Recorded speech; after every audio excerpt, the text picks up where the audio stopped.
the gates of mighty kingdoms lies a vast, unexplored world.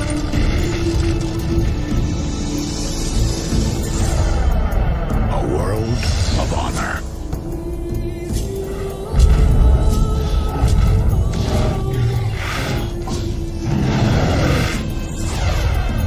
A world of mystery.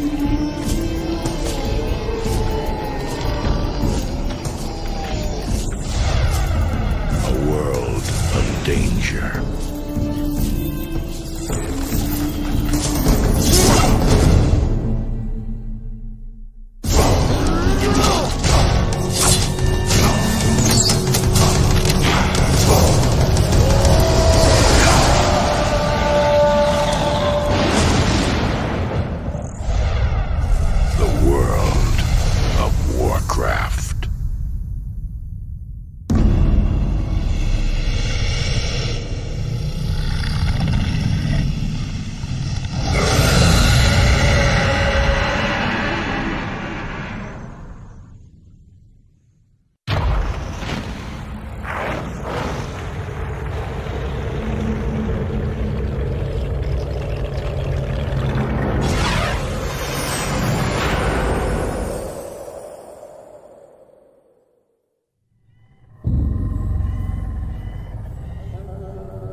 "4 years have passed since the mortal races banded together and stood united against the might of the Burning Legion. Though Azeroth was saved, the tenuous pact between the Horde and the Alliance has all but evaporated. The drums of war thunder once again.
of mighty kingdoms.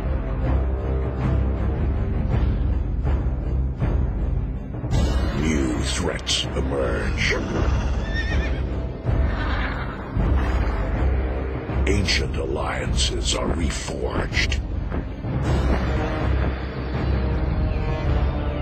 And an unexplored world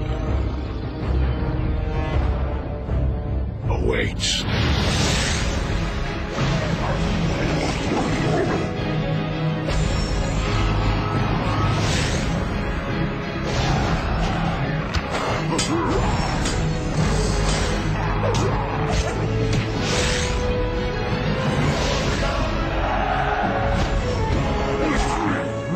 Blizzard Entertainment proudly invites you to experience Warcraft from a whole new perspective.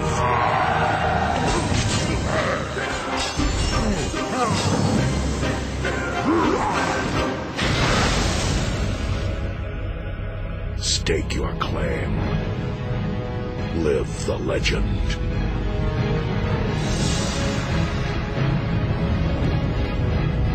A world awaits. The world of Warcraft.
All right, we are live, ladies and gentlemen. Welcome back to the stream. Let's make sure the audio is good. Welcome, everybody.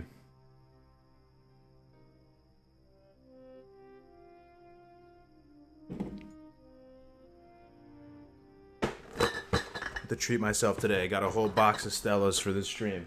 Let's go. Where's everybody coming from, guys? Let me see. Let me hear it. I'm doing good today, Orca. Welcome, man. How was the stream sound? Is it alright? Sounds good? That's awesome. That is great. Sorry for the little jinglings here. I'll crack a fresh one for you guys. Cheers. Salud. Nostrovia. Where's everybody coming from, man? This is a big global cheers coming out. Welcome back.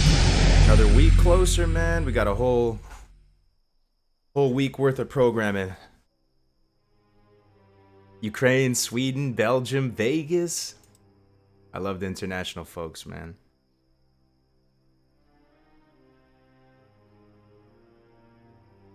Info, you're from France? I didn't know that, man. I'll crack a bud for you from Canada. Right on.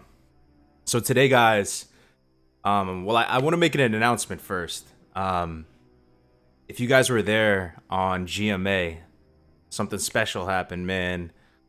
I did a straw poll, and you guys pretty much decided what class I'm going to main, and it turned out to be Warlock. So you might be noticing on the screen some Warlock assets. That's it, man. I'm going Warlock.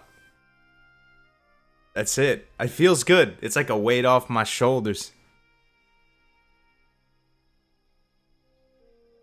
Hold up.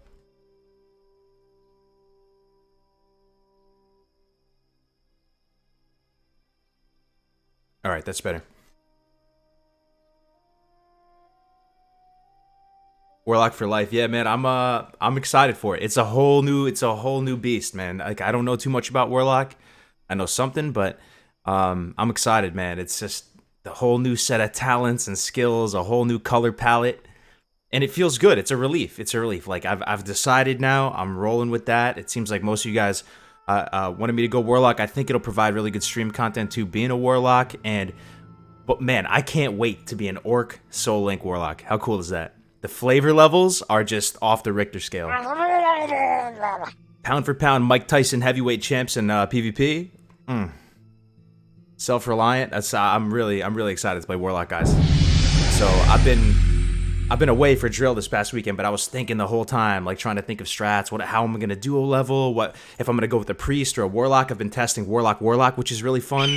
Warlock priest, which is really fun. Karzog. People were saying because I'm going Warlock, I have to name myself Karzog now instead of Kargoz. But I think it'll be alright. I'm still gonna be an Orc, right? I'm not selling out completely. I'll never not play an Orc, man. Dude, just think about how cool a Soul Link Orc Warlock is. I'm sorry, it's just so freaking cool, man. You have command, the pet ratio, give a little extra pet damage just for the flavor, really, of it. The stun resist. Soul Link Warlocks are badass, man. They just out-attrition them, man. Just freaking drain lifing them in their face, throwing instant shadow bolts at them. Like, they just go the distance, you know? These Soul Link Warlocks, they just go the distance. You know you're playing a good class when they get banned from the PvP tournaments, you know? So, I don't know, man. You have to play Shaman? Alright, we'll start the stream up before we get into some of the content with a quick class distribution. Let's see what classes you guys are leaning towards. I know a lot of people, are still on the fence. Even at this point, they don't know what they're going to play. Vanilla is just sick in the sense that all the classes are freaking awesome, man. Like, even Rogue. Like, I'm finding ways to get into Rogue. Lighting looks a lot better. Kargoz, hell yeah. Fellow classic Orc lock. We're hyped as fuck. Let's go. Yes, man. Animigo, thank you for the $5, my man. Thank you, bro.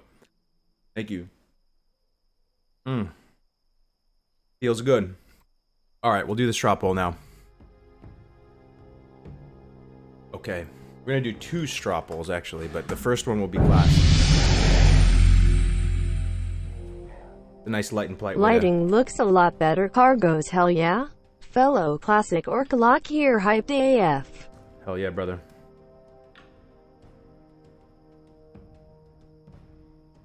Paladin Priest, Shaman. That 9, 1, 2, 3, 4, 5, 6, 7, 8. I always get 8 out of 9, then I forget the last one, man. What am I missing? I'm missing... Oh, that feels bad, man. I was missing Hunter. Okay, here we go. Straw poll hitting the chat, guys. Let me know what you guys are thinking. You rolling PvE or PvP? Man, no, we can't man down like that. We're going PvP server.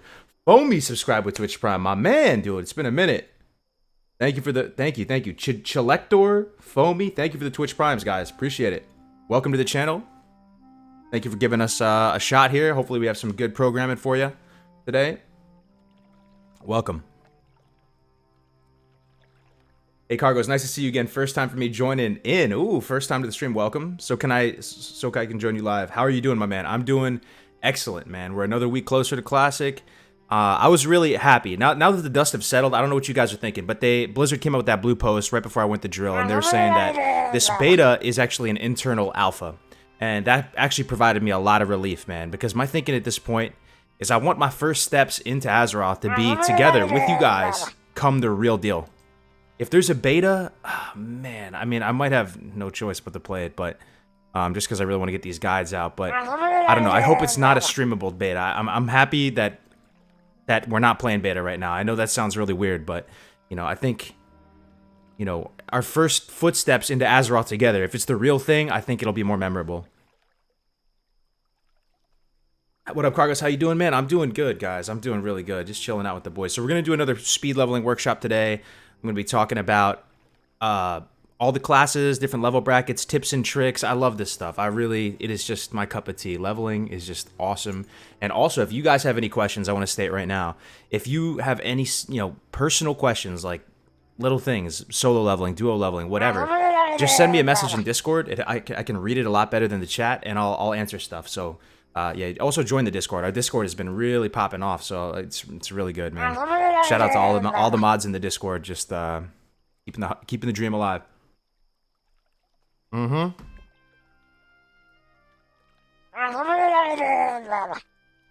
Murloc sounds annoying. I can turn it off. Well, let's feel it out. You guys feel it's annoying? The Murloc sound? Okay, let's see what class you guys are going. No way, Warlock's number 1. Get out of here. No, you guys are trolling, right? It's pretty close though. Warlock and Mage. Man, that's a very even distribution right there. Warlock with 35, Mage with 33, Hunter with 32. Feels good, man. It's good to see a good distribution in here. Just put it a little bit lower. Okay. I don't know if I can change it mid-stream, so we might have to just hang in there for this stream. PTSD from the Murloc sound. I feel you. Those classic Murlocs will get you, man. They will clap you. I played BFA for a minute recently, doing that Project 60 thing. It's a goddamn travesty how weak the Murlocs are now. Like in Red Ridge, compared, and they're huge too. You guys seen the retail Murlocs? They look like humongous, kind of goofy looking things. Those classic Murlocs, they were bad. They were bad. If you weren't careful, man, you find yourself at the Spirit Healer. Will AoE Mage be viable at the start? Absolutely, man. I mean, it's going to be a little bit contingent upon you getting ahead of the pack, but even so, as long as you don't take that Frostbite talent, the talent that gives you a % chance to freeze the target, you should always have that in your back pocket. So you can level as a mage and go out there and proceed to do, just level, quest, whatever. And if an AoE spot opens up, even if you are in the middle of the pack, you can quickly pivot and start AoE grinding for a little bit. Now that's a beer. Hell yeah, I do game. Thank you for the 100 biddies, my man. What do you guys think? You guys like Stella? Stella Artois? This isn't really light beer. It's kind of got a lot of calories, but man, I wanted to switch it up a little bit. I love me some Stella. It's probably my favorite beer. The most sessionable beer to me. What is this, Belgium? Belgium makes this, right? Shout out to Belgium, man. Any Belgian people in the house? Stellas are great, man. Modelo's your favorite? I like Modelo's too, my man. Stella's from my country, best beer? Hell yeah. Cloudward, yeah. Appreciate it, dude. Bud Light Platinum.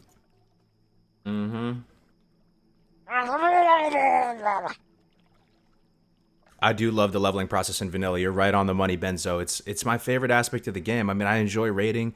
I enjoy dungeons. I enjoy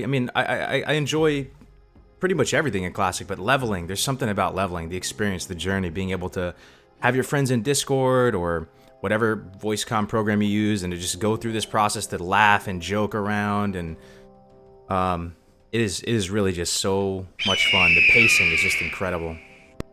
So we'll get into it now. I got some cool videos queued up so we can watch those in a little bit of some really cool speed runs, right? So we got some stuff by Xruse. We can look at the old school Joanna videos. Also some duo leveling footage that we can do a little VOD review on. So that stuff's coming up. We're going to be doing some of that. And then we're also going to go through some advanced leveling tips and tricks. I want to go through Spirit. I want to talk about Spirit with you guys too. How do you guys feel about Spirit while leveling? This is a stat that you get a lot of different opinions on Spirit, man. A lot of people don't even really fully understand what Spirit is, how it works, how beneficial it can be, and also depending on what your playstyle is. So if you are, doing a sustained grinding sort of single target playstyle, if you're just going mob to mob trying to do sustained grinding, Spirit might have a different impact on your combat efficiency. If you're AoE grinding, it's going to have a different impact on your combat efficiency. It's probably going to be devalued since you're going for a big pull and you're killing 8-9 mobs at a time, and you're not trying to front load front load mana and resources, right? So Spirit is a really interesting stat I want to talk about. I want to talk about all the classes with regard to Spirit. So Spirit, what does Spirit do, guys? Spirit is a really interesting stat. Spirit, to classes that have mana, it'll increase health and mana regeneration. So Spirit, this is a really important principle when it comes to Spirit. Spirit can be impactful during combat if you use mana. You see what I'm saying? If you don't cast for 5 seconds, you will start to regenerate mana based on your Spirit-based mana regeneration, right? It will only affect health outside of combat, right? So this is the real genesis of Spirit. Now, if you're kind of like a newer player, and not even, this isn't like 100% true across the board, but if you're a newer player, you might rely on intellect and stamina a little bit more, just because you may make mistakes and you may bite off more than you can chew, and you're going to need a lot of mana or health to get through that engagement. But at the higher tiers of play, you're not going to bite off more than you can chew, and it's really, the name of the game is going to be regen and resource management. So as long as you have enough intellect and as long as you have enough raw health and raw mana to get you through that fight, Spirit becomes better and better, right? Because, you know, that extra stamina, that extra intellect isn't really doing all that much for you, right? So Spirit is really interesting. To classes that don't use mana, though, it's like rogues and warriors, they don't get any benefit from Spirit, right? But if you look at this chart, you'll see the health benefit from Spirit from each class, and something like a warrior will benefit the most because they're not benefiting from Spirit mana regeneration from Spirit. They're only getting that out of combat health benefit. But here's the thing: you may be thinking to yourself right now, why don't I just have a Spirit set? Why don't I just keep a Spirit set in my bag? And you absolutely can do that. But the only issue with having a Spirit set in your bag is that when you toggle on, when you throw that Spirit set on, you're going to be taking off some pieces likely that has some stamina on it. So that when you swap back to your regular gear after the engagement, you're going to have a chunk of your health missing again. So there is some advantages to keeping a Spirit set on you as well. But especially with the melee classes, your damage is really a function of just your weapons, any buffs you have on, your gear, like your bracers, your chest piece, like they don't have a tremendous impact on your kill speed, right? But they can have a tremendous impact on your ability to regen and get back into that combat ready state again if you have Spirit on it. Hey, Budless, hey Kargoz, hope you're doing good. I'm doing great, man. I'm doing great. DZN89 subscribed with Twitch Prime. They've been subscribed for 2 months, man. That's awesome, dude. Welcome, dude. Welcome back. Thank you for the 2 months. Appreciate it, dude. So you guys see the point that I'm making with Spirit? It's an interesting stat, right? I kind of want to keep like attempting to explain it until the point comes across well. But like, let's say if you're a hunter, let's say if you're let's say if you're a hunter, let's say if you're let's see another class that might benefit from it, like a shaman or something like this. Like, you only need enough stamina or intellect to really get you through that fight. Maybe a little bit wiggle room, a little bit more for wiggle room, but stacking a whole bunch of stamina or intellect past that point doesn't do as much for you potentially as Spirit, because Spirit actually impacts the rate at which you regenerate, right? It's like that penny saved is a penny earned type thing. So my TLDR point with Spirit is you really may want to, reconsider your opinion on Spirit. I think it's quite good. It's a stat that directly impacts your regen, and when you're leveling and when you're in the zone, it's all about resource management, man. You don't want to have an imbalanced amount of health or mana. Like, you want to end the fight in the best possible position, almost at a zero net loss. But what I will say is, let's say if you are a mage and you're pulling a whole bunch of mobs, right? Your win condition as a mage is going around and gathering a bunch of mobs and controlling them and then killing them all at the same time. You're kind of going to be staggering your spell usage. You're not going to be paying mind to the 5-second rule or trying to front load anything, and your whole damage win condition is killing a whole bunch of mobs at once and dumping a bunch of mana, then sitting back down and drinking again, right? So for a mage, Spirit is less valuable than, let's say, a priest or something. And then something like a priest would be on the opposite end of the spectrum. They have freaking Spirit. What is it called? Spirit Tap, right? They have Spirit Tap, so they benefit a ton from Spirit. But let's think of another class that wouldn't benefit from Spirit a whole bunch. Warlock may not benefit from Spirit a whole bunch. And if you look at this chart right here, this is only health benefit from Spirit. So if you look at Warlock, they gain the amount of health regeneration they get from Spirit is quite low. Warriors benefit over 10 times more from a health perspective. And the thing about Warlock is they can convert health to mana at a positive exchange rate, right? Through their improved life tap, through their shadow mastery. So you don't need to stack spirit as much, since you can freely convert health into mana. But it's something very interesting. And also, if you are leveling a warrior, guys, if you're leveling a warrior, I strongly recommend you consider stacking spirit. Especially if you're going to be playing a solo warrior, because your downtime is going to be quite considerable. Going to move the needle a lot. That Murloc noise is so annoying. Shoot, man. Let me try and work on it.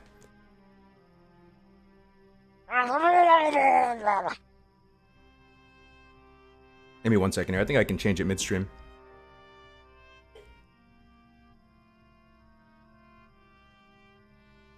Widgets. Warrior Spirit for the win. Atticus, hey, what's up, dude? Welcome back to the stream, man. You did the Warrior leveling guide. How do you feel about Spirit, Atticus, overall?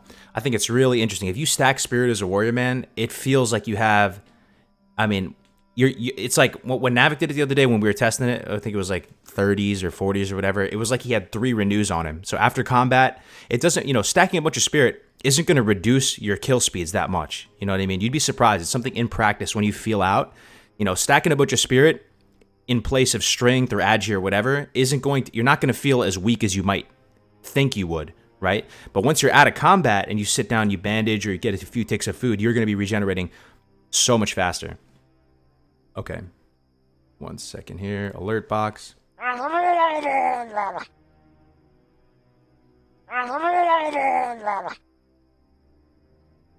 Okay, I'm going to turn the noise way down for the Murloc sound. It should be good now. All right, we in business. It should be much better now, boys. Spirit is by far more effective for leveling than any other stat. I'm glad we're on the same page, Atticus, man. I really think Spirit is something that people sleep on. They don't quite understand it, right? It's something I struggled to understand for quite some time now. But Spirit is really one of the only stats that impacts your resource, regeneration or generation or whatever, right? Intellect and stamina are raw health and raw mana. Troll Warrior stacking Spirit is BIS then. So here's the thing about Troll Warrior, man. Okay, we got another Twitch Prime sub. Gladian, subscribe to Twitch Prime. Welcome to the channel, my friend. I hope you're doing good today. Thank you for your support. I hope we're going to have a good stream. I'm really excited. So I'm going to try and stream for a while today, guys. I'm going to try and push past, my normal, endurance point, and really just have a really good stream with you guys. So I'm very, very excited. And thank you for tuning in today, boys. So, what was I saying, man? Yeah, so Spirit is really, really quite good. And if you do pick up a piece that has a ton of Spirit on it, I would save it. And you can kind of evaluate whether you want to have it as your main piece, or you can throw it on. If we do have add-ons like what is the one called? Was it the one what's the one called? It's like I have it on my character right now, where you can swap gear sets like immediately. If you have one of those like kind of inventory type add-ons and you can swap them back and forth really easily, super good to do. Or you can keep it on depending on a piece by piece basis. But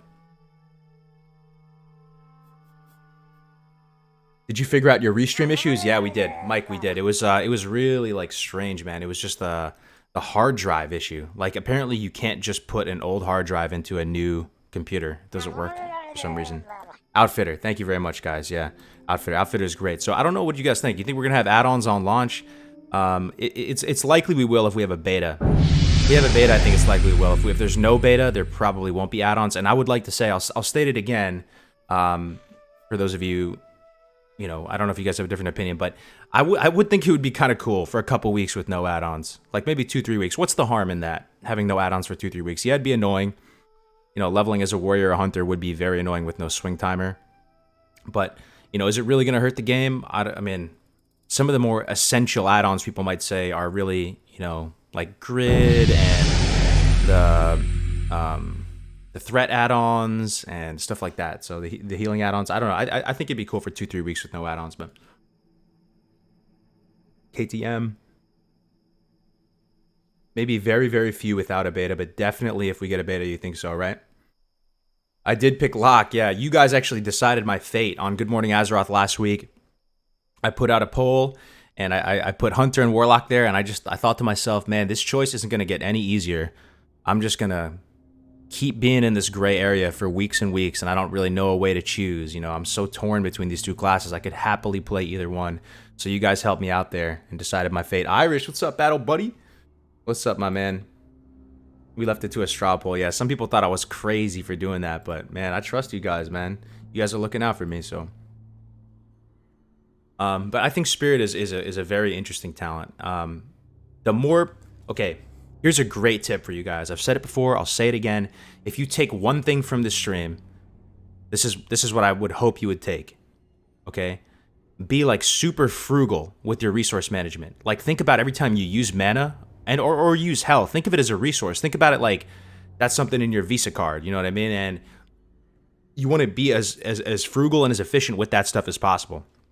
You're almost turning your combat into a little mini game, and you're going into it and you're constantly refining your combat efficiency, and you're trying to end that fight at a 0 loss. Or sometimes you're going to run into a situation where you're finishing up a quest or something like that, or if you know you're not going to fight a mob for a little while, you try and dump your mana, and you always want to just refine it and tweak it, right? If I know I'm going to be traveling for a minute straight after this engagement, I'll just dump my mana as fast as possible. But you turn the resource management into like a mini game, if that makes sense, and that's going to help you a lot. Kargoz, we decided for you, so you decide for me. Warlock or Shaman? Ooh, I would probably go with Warlock, my man, because I'm torn between Warlock or Hunter, so I think, Warlock, Shaman. Spirit is... Did I say Spirit is a talent? No, Spirit's not a talent, but it's a great stat. It's a very interesting stat that actually, moves the needle with relation to your resource regeneration, and a lot of people don't really fully understand what Spirit does. On classic servers right now, I level a Druid thanks to your great videos. Keep the quality content coming. Thank you very much, Hans. Yeah, I'm working on the V3 leveling guide. So while I was away doing a drill for the past weekend, I was cranking on those guys. There is so many little neat tips and tricks I've been adding to these V3 leveling guides. And again, if you have any questions related to anything, it helps. It provides stream content when you ask me a good question. So message me in the Discord, and I'll be happy to answer it live amongst everybody. Okay. I got a question here in the Discord. I'll take some Discord questions right now. Yeems25 asks, originally I planned on leveling solo, and in the 30s I planned to do a lot of grinding, skinning, so I could make enough gold for my mount. Now my brother is joining on this journey, and my question is it still viable to grind mobs in a duo, or should you split up for a few levels? That's very much going to depend on what classes you choose. Sometimes it is beneficial to split up, right? Sometimes it is, but you're just going to have to feel it out, man. Like all things. But with that said, there are certain duo class combinations that are hyper efficient at grinding, and you really only have to kill at 50% additional efficiency to really make up for the XP loss, and I definitely feel that you do. Okay, next question. All right.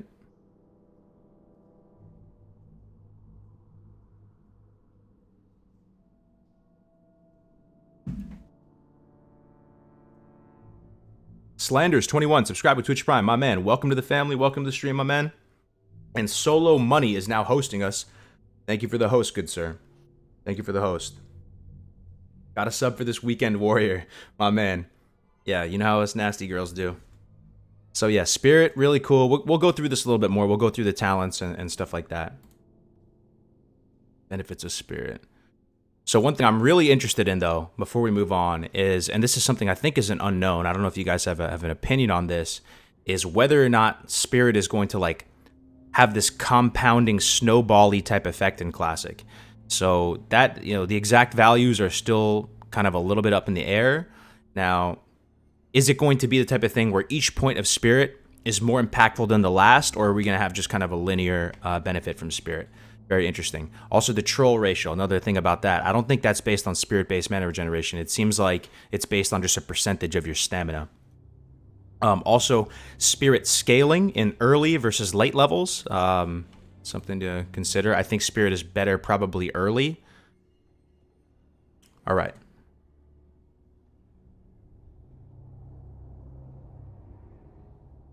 So now we're going to get into some advanced leveling tips and tricks. If you guys have any advanced leveling tips and tricks up your sleeve that you're saving for Classic, let's share them with the group, guys. I just started this list. We're going to keep filling it out as we go. So You know what? You know what we can do, actually? Let's watch this little video. It might actually explain it a little bit better. Now, you guys might think, you know, Vanilla WoW is a crazy game, man. Like, Vanilla WoW, even like the 1 to 10 bracket while leveling, there is so much min-max that can go into it. I think more so than any other version of the game. So right now, I'm going to play you. Which one should we do? Should we do this one?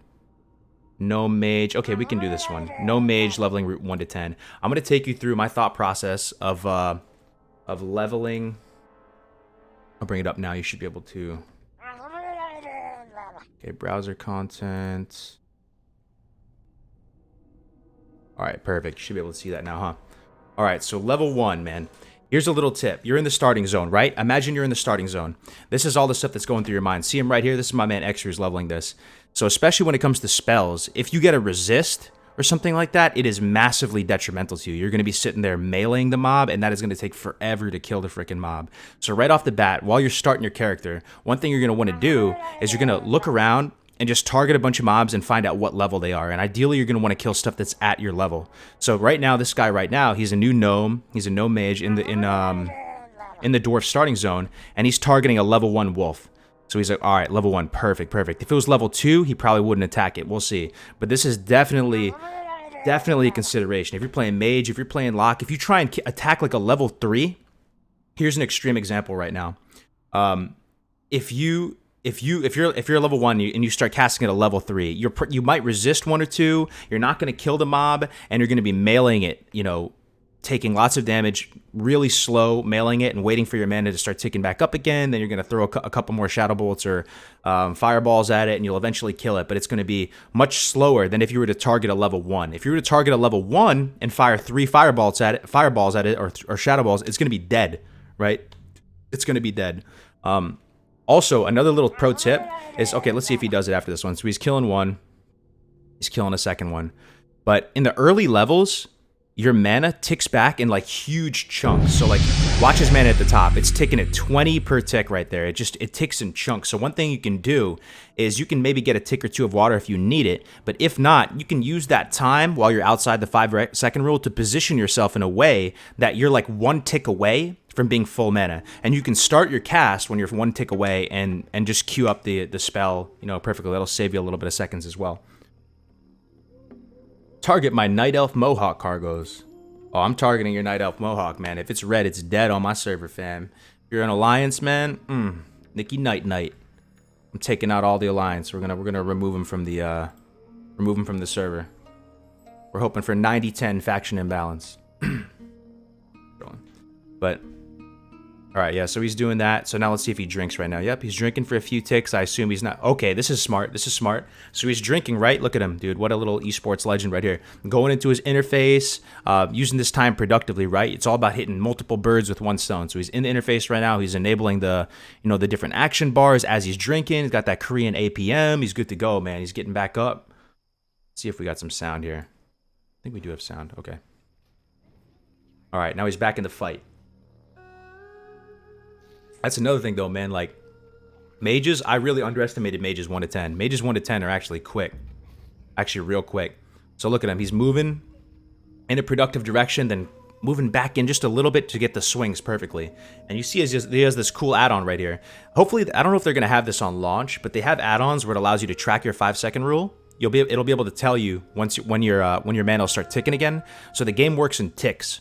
This works for energy, for mana. The game functions. The regeneration functions in 2-second ticks, so you're able to track it kind of well. Holy moly, we got it. If you have enchanting and/or leatherworking, hit Fellwood and grind timber. My reps starting at level 40. Awesome agility enchants are available. Damn, Michael McLaughlin, man, thank you for the $5 and for sharing that tip with the community, my man. Timbermaw, hit Fellwood, starting level 40. Another thing you can do is some people who are really into raiding, they'll bake in grinding for demonic runes into their leveling plan. So they're already thinking ahead of the game. As soon as they're able to grind mobs in the 50s, I think, to get those demonic runes, they'll already start doing that. But thanks for sharing that, man.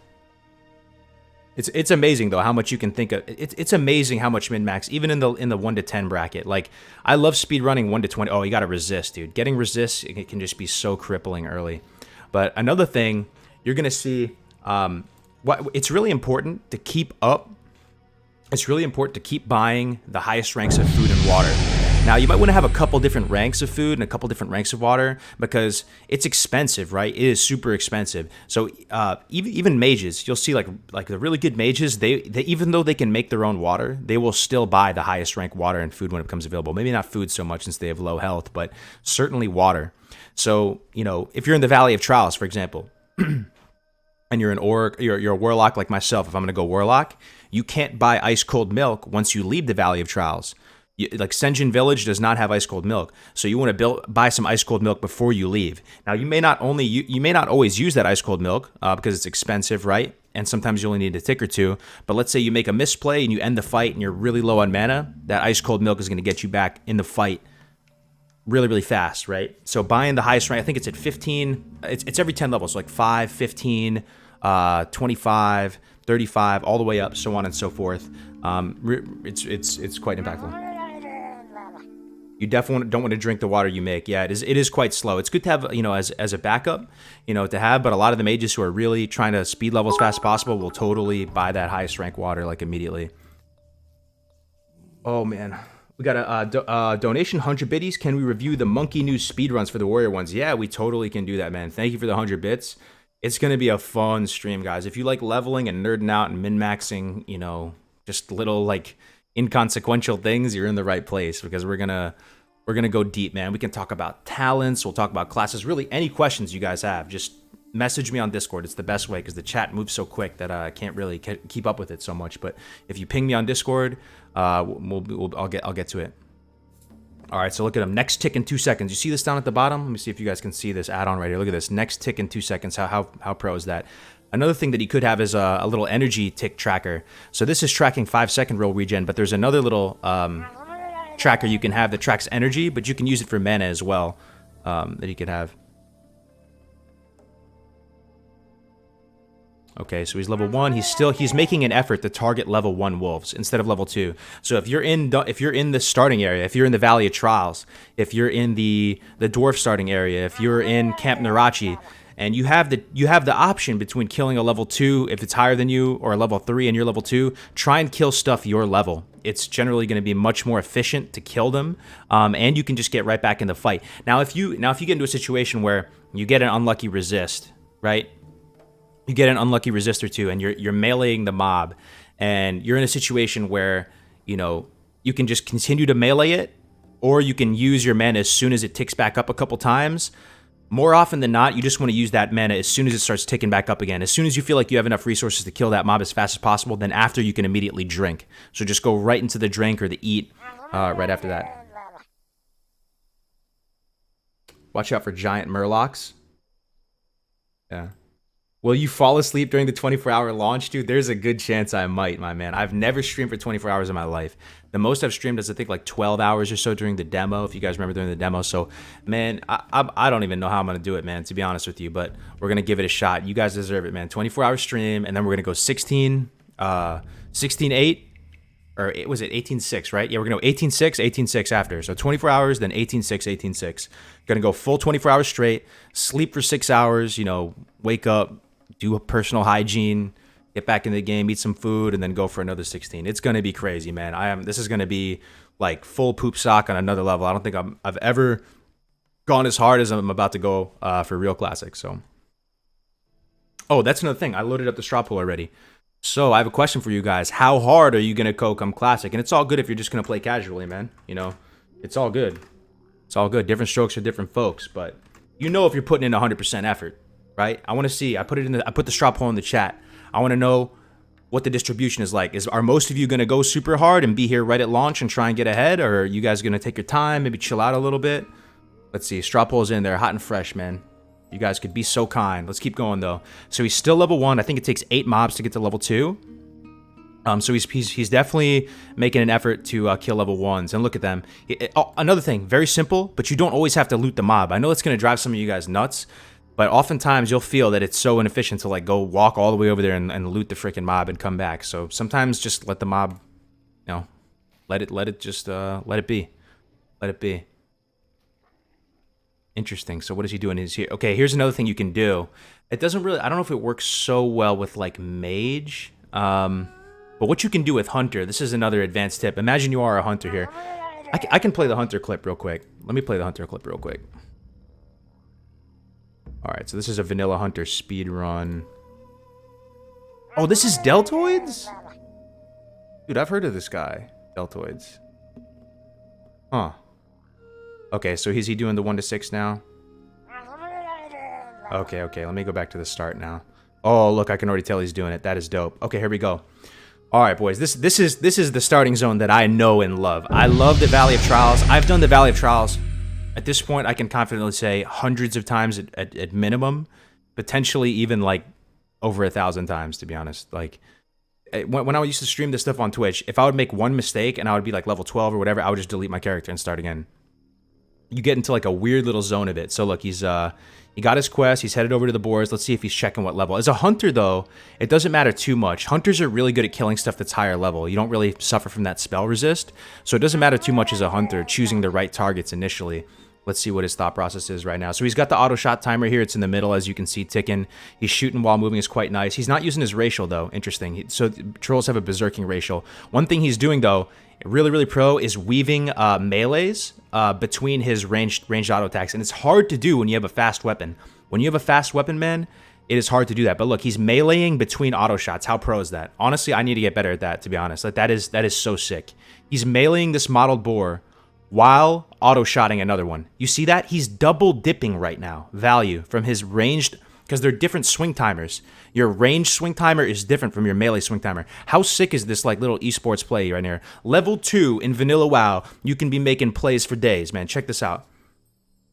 Weaving the melees. So nice, man. Well played, my man. Look at this. Oh, dude. See, I can get better. I don't do this. I honestly don't do this. This is next level shit right here. This is next level shit. Let me see what you guys have to say, though. Man, level 2, making fat plays. I'm pretty sure Kargoz is going Hunter anyway. I love Hunter, man. I do love Hunter, but we're going Warlock. We're going Warlock for this one. I feel pretty confident about it. We've already, you know, kind of dropped the gavel, and I feel happy. I feel excited. It's a whole new class I can dig into.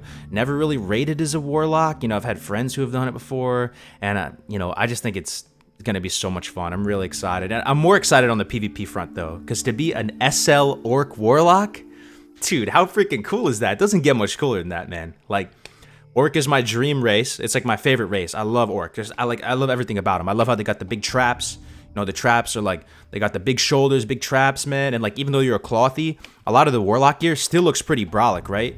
Some of the Warlock gear, you don't look like a little gimpy mage. Like, they're pretty chunky, man. They're pretty thick. So, I don't know. Let's see. He's already making plays. Level 2. I love this damn game. Look at this shit, dude. Moving. This is what you need to do. A lot of people say Hunter 1 to 10 is slow. Anybody feel Hunter 1 to 10 is slow? It's really not slow, man. It's good, dude. Hunter 1 to 10 is really good. Because think about this. You're not using mana to auto-shot. Your auto-shot hits for a freaking truck. You're not drinking or anything the whole time. You're literally shooting and moving in a productive direction to the next objective. You have to go there anyway. You had to go to this tree to get the Sarkoth quest anyway. You're shooting and moving. I love Hunter 1 to 10. I think it's really, really good. Especially if you get the sticky glue in Valley of Trials, you can get that right after Valley of Trials. You can kill the crabs or the lobsters or whatever, and you get the sticky glue. That's extra insurance in case too many things get in your dead zone. Dude, Hunter 1 to 10 is like my favorite, man. I love it. So he's moving, he's stutter stepping, he's getting value from his ranged auto attack and his melee auto attack. What an absolute legend. Now, one thing I think he could work on here, though, I have to say, I mean, he's an awesome player, clearly, I have to say, but he's not, I don't know what his path is. Like, if I was him, I would be killing boars while moving over to Sarkoth here on the left. Like, he's kind of just floating here in mid. So I'm curious, I guess he's just going to turn into boars right after. We'll see. Okay, so he dings, he killed 8 boars. Yep, 8 boars. So he's starting to move his way. Look at that. What other class at level? Dude, he 2-shotted that boar. He's a level 200. He just 2-shotted the boar. Like, Hunter 1 to 10 is freaking awesome, man. Hunter 1 to 10, so good. It's slow, especially on a real fresh where you have to sit at spawn point and melee to get the attack. Okay, good point, good point. Super Big Robot made a good point, man. He made a good point. You know, that's one thing. Like, it's really fun to speed run on your own little server and to do it, but on Fresh, like, pretty much what happens, if it's in a big private server at least, I don't know what's going to happen with Classic, it could be a bit different, but everybody just sits on all the spawn points. Everywhere where you see a boar right here, on like a Fresh private server launch, you'll see like 10 people on each spawn point, and they'll just be sitting there with the macro, like scroll up on the mouse wheel macro, because meleeing is faster tagging than cocking up the auto shot. Auto shot as a hunter has a 0.5 second cast, right? So you're not going to get the tag with auto shot. You have to just sit there and try and melee stuff. So who's really sick at tagging? Druids are sick at tagging with like Moonfire. The macro, it's some like big like abomination of a macro. Like it has this huge wall of text, but all it really does is it gives you the best shot of tagging the mob. You just sit on the spawn points and you just scroll up on your mouse. It's really annoying though, I have to say, man. Like it kind of kills the spirit because you have this big leveling plan that you're so excited to execute on, and then it just becomes a clown fiesta in the starting zone. But even just the 1 to 10 is amazing in Classic. And even if you guys like speed leveling or something like that, it's very therapeutic. It's very fun. And you don't have to go all the way to 60, man. Like you can just practice your 1 to 10 on all classes. You can practice your 1 to 20. Or do whatever. Just, beat your own personal record and stuff like that. And that's probably the best, honestly. 1 to 20 is my favorite because it only takes about 8 hours or so. And, it's not like the biggest time sink ever. All right, let's keep going. Okay, so his path is he's turning in the boar quest. I usually go for Sarkoth right after this. So I'll go from the boars right over to the guy, pick up Sarkoth, but he's going to... another thing, pro tip, if you're a hunter, 1 to 10, save your food. So he's going to pick up like beef jerky. Let's see if he sells the beef jerky. See this beef jerky? He didn't sell it. What a legend, dude. He didn't sell the freaking beef jerky, dude. What a god. Yeah, don't sell your beef jerky because you're going to get a pet eventually and you're going to have to give it food.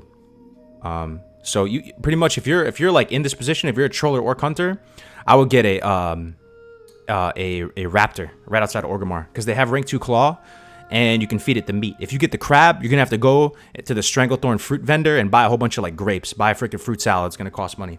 Also, did he buy extra ammo? I don't know if he bought extra ammo. That's another thing. Oh, he didn't put berserking on his bars. Damn. You think exploring is worth doing while leveling? Yes, so you're talking about exploration leveling, right? Exploration leveling is good when you're trying to group level as like maybe 4 or 5 people in a big group on a fresh server and it's a giant clusterfuck. The good thing about exploration leveling is you make your money back later. I just love how he's weaving in melees with his autos, dude. That is so sick. Oh my god, man. That makes me such a happy panda right there. So the thing about exploration leveling, it's really good on these fresh private servers when you're trying to like streamline and be really consistent with how much XP everyone in your group is getting. Because if you guys all do exploration leveling together, for one, you're going to be able to like go further without dying because there's more people there. You can even throw heals on each other or, do weird stuff. And then you're going to get all the flight pass and make your money back later. But it's good for getting a bunch of people to the same level, like together every time through the same means. And then you can start AoE grinding, or not AoE, but group grinding together or whatever. But okay, so where I was going with that though is I think on Real Classic, I don't know if exploration leveling is going to be super worth it because we're going to be operating in this sharded environment where there's not too many people. I'm guessing maybe like 40, 50 people in the starting zone shards. That's what I would guess. It's not based on anything, but even 40, 50 people is still going to feel full. Like you're going to have to wait for Sarkoth pretty much. So, that's why I like going Sarkoth early too, because you can see if he's alive. You have more of a chance to see if he's alive if you go straight for it. And as a hunter, it's no problem. Best trials is boar, Sarkoth, boar, deliver, but it depends. It depends on your class though. So you raised a good point.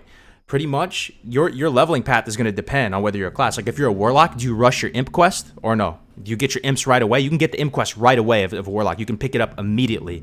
Do you try and get your imps first? I've tried both ways. I've been testing it both ways because I really want to make the best path.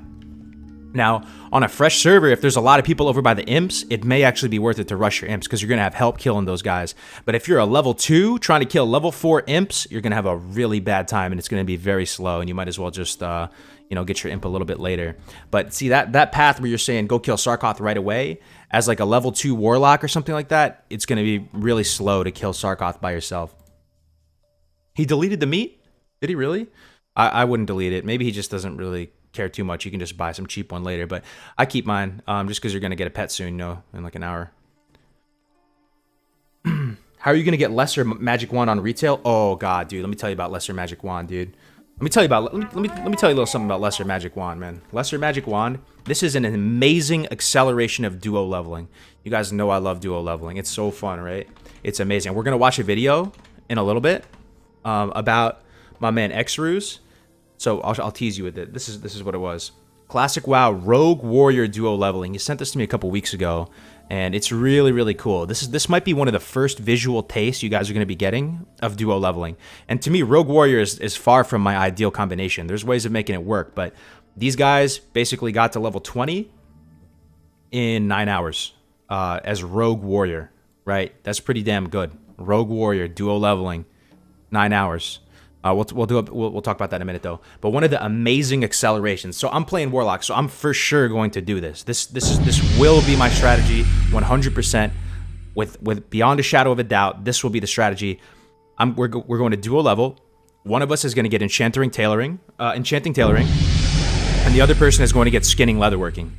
So when you're duo leveling, you kill more mobs. It's just the nature of the beast. You have to make up for the less XP. You're killing stuff faster. So you're just moving and killing stuff together as a team, right? You're killing more stuff. So that nets out to more cloth, right? You're getting more cloth than you were to get if you were to level solo. Now you can give all that cloth to one warlock and get him to the 58 cloth or 60 cloth, whatever it takes, like usually around between 58 and 62 cloth. You're going to get that to him way faster than if you were solo. So when you go to that first path and you go to Orgrimmar for the first time, level 10, you can do your whole Voidwalker shit, you can craft Lesser Magic Wand, not only for you, but for both of you. Because the hard part is getting enough cloth to get up to 30 tailoring so you can disenchant it. So you can get up to 30 tailoring so you can train Brown Linen Robe. This is how you do it. You get tailoring and then you train this. Item right here. This is the cheapest like green you can make, and then you disenchant it. But to craft a wand, it only costs us like one lesser magic essence. So if you're gonna get a couple lesser magic essence, so you can pretty much right away at level 10 craft not only you the lesser magic wand, but your buddy. It's honestly insane. It is such an insane acceleration that you can do this with duo leveling. It's so freaking good. Like if you try it out, you can do it. It doesn't have to be Warlock. It could be Warlock Priest. It could be 2 wand users. You're going to get your lesser magic wands faster than if you were solo. And here's the crazy part. Here's the absolutely nutter butters, like borderline broken, amazing thing about it. Because your man has leatherworking skinning, he's going to be able to skin everything, right? And he's going to be able to craft greens from leatherworking as well. So you're going to be able to craft greens from tailoring. He's going to be able to craft greens from leatherworking. And then between both of you, with all these things that you can craft, you can get up to that greater magic wand way faster as well. So you can get this bad boy right here. I think it's every day I find more and more accelerations with duo leveling. I feel like duo leveling is just amazing. Imagine both of you getting this beat stick 17.5 DPS at 13 on the dot. I think it's possible if you do it. You don't need any alts. You're just an in-house You're like an in-house factory, dude. If one of you has enchanting tailoring, the other one has skinning leatherworking, not only are both of you going to be able to power level those professions up, but you're going to be able to craft your lesser and greater faster than if you were solo. And that's the whole thing I love about duo leveling. Together, stronger. You're legitimately together, more efficient, stronger, having more fun. It's more social. It's just amazing, man. I could talk about it all day. What have you heard about Reckoning? Is spam sitting basically not going to work? Yeah, it's all but confirmed that sitting is not going to it's not going to proc the talents at least. It's still going to be good to use. Like that's another little pro tip. So if you need to die, you guys know about tactically dying, right? Especially like 1 to 10. You can still do it later though. People forget you can still take an L later if it's going to math out to be better. But if you want to die, the best thing you can do is you can still sit. Just spam /sit because you will still get crit. It may not proc the talents, but like let's say you're level 6 or level 10 and you want to, kill yourself and respawn at Razor Hill or something. Aggro a couple mobs and just spam /sit, and you're going to die way faster. That's just another little pro tip right there. Yeah, you're like a factory, dude. You really are like a factory together, man. You get synergistic professions, synergistic, like, damage win conditions. Like, I love duo leveling. I am for sure. It's either going to be Warlock for me or Warlock Priest. It's going to be amazing. Kargoz, can you then just go and try to kill some higher level mobs with a group at a fresh server so you don't even have to stay at the starting zone? Yeah, but the starting zone is really sick XP though. And I really think in a sharded environment, you want to do it. You can do the starting zone together. So Navik and Egregious, they did it today, right? What did he say? Navik said that, okay, so Navik and Navik and Egregious, they did this Valley of Trials in 28 minutes together. That's pretty fast, you know? That's pretty fast. Like, if you were to do this Valley of Trials, you're going to be about that, you know, solo, pretty much. If you do Valley of Trials in under 30 minutes, you're in a good spot. And they did it together at 28 minutes. So the thinking before was, you know, link up after the starting zone. But, you know, you don't necessarily have to. You could do the start. You could do it all together, to be honest. How about duo druid leveling? It wouldn't be bad. It wouldn't be bad. I mean, no matter what you pick, if you just pick 2 random classes, right? There's 9 classes, a bunch of different specs and playstyles. If you just pick 2, any 2, you're going to get some accelerations. And especially if especially if you don't know a whole lot about the game, or maybe you need to like brush up on your skills and knowledge of it, having a duo is going to help you so much, man. It really, really will. It really will. It's going to help you stay motivated more than anything. Like, dying is the fastest way to finish the Torn starting zone. Yeah, I don't really know the speed. I was watching some the other day by my man who did it. He can do it in 35 minutes. Let me see. What was it? It's Mulgore speed leveling. What was his name? I was watching him the other day do this. Here we go. Yeah, he does. This guy Ebb and Flow. This is my man Ebb and Flow. He does it in what, 30? Hey. 37 minutes. See, that's a little bit slower. But the thing about Mulgore usually has an advantage of speed over like Valley of Trials is it's way less congested. I don't think that's going to be the case though come Real Classic, because Real Classic, I assume all the shards are going to be held equal. They're going to be equal in size. So like, you know, I don't think it's gonna be an issue, man. Like, honestly, the Valley of Trials will probably be equal to Mulgore. But I learned something really sick, dude. Where's my druids at? Any druids in the house? Anybody a druid? Yo, let's see some druid love if you're gonna main druid. I was really surprised that there's a lot of druids. So this guy has a sick god. I have to give this guy props. Yo, Ebb and Flow. I hope I meet you someday, man. He has a really good quest. Really good Hey guys, a really good video. Evan here. This is a video where he's teaching you how to get your bear form fast. It seems like a really simple acceleration, but it's something, I don't know, I never really did it before. The TLDR of it though is pretty much, I don't know if you guys are familiar with the bear form quest, but eventually you're gonna have to do this thing. Oh, this really sums it up pretty nicely. Where you pick up bear form quest in Bloodhoof Village, right, and you kind of make your way down counterclockwise north of Bramble Blade Ravine. What he does is he just runs straight to Barrens and goes to Camp Tarajo immediately. And then you're going to have that flight path for later, which is going to be really nice. And he sets his Hearthstone to... I mean, we could just play it, I guess, actually. And going to that well to get those well stones. Alright, we could just play it. Where does feathers. And that is going to roughly save you 5 to 8 minutes. Once we finish that, we're going to be moving south. Remembering to kill beasts along the way, we're moving to the Harpies. Once at the Harpies, we're killing them for their feathers, and that's easy enough so far, right? Now, this is the big change. Here's the big change. We're as close to the Barrens as we will be in our level 1 to 10 journey. Yeah, he just runs to Tarajo, right? So, take this time to run up the road and get the flight path to Camp Tarajo. This is going to save you from having to run from Thunderbluff all the way to the Barrens. Oh yeah, that's the big thing, dude. Because you have to go to Thunderbluff to like check in with one of the druid guys, and then you have to run all the way to the Barrens. So being able to fly from Thunderbluff here, that's already going to save you like 5 minutes. Save you 5 to 8 minutes. Yeah, and Lunar Claw's right there too. Do we know if druids will be able to sidestep Shred in Classic WoW? Yeah, it's not looking like it, man. But it's all good. All you got to do is duo level with someone who can just hold it down for you, and you can just shred from behind. It is it's pretty sick. It's pretty sick. At this point, we've continued to level as usual. We have completed several quests, including Dwarven Digging. Regarding my wand question, I know they are useful for any caster, but I'm wondering if it's less important for a lock to have the best wand. No, it's impactful. We tried this, man. Like, pretty much, if you're a wand user, it's good to get the wand. It really is. It's so freaking busted. Those green wands, and it's looking like we're going to have no progressive itemization with regard to those, so you're going to have the green wands. The green wands are the nuts. It really changes your rotation, man. Like, it's kind of like hard to explain in all the ways that it does, but it just really, really does. Get the wands, man. Especially because you can just do it yourself. Pretty much, if you're solo, if you're not even going to duo level, just think about it this way. All you need is a little bit of linen cloth. You can make the wands. Boom. Easy. Just get lesser. You don't even have to get greater.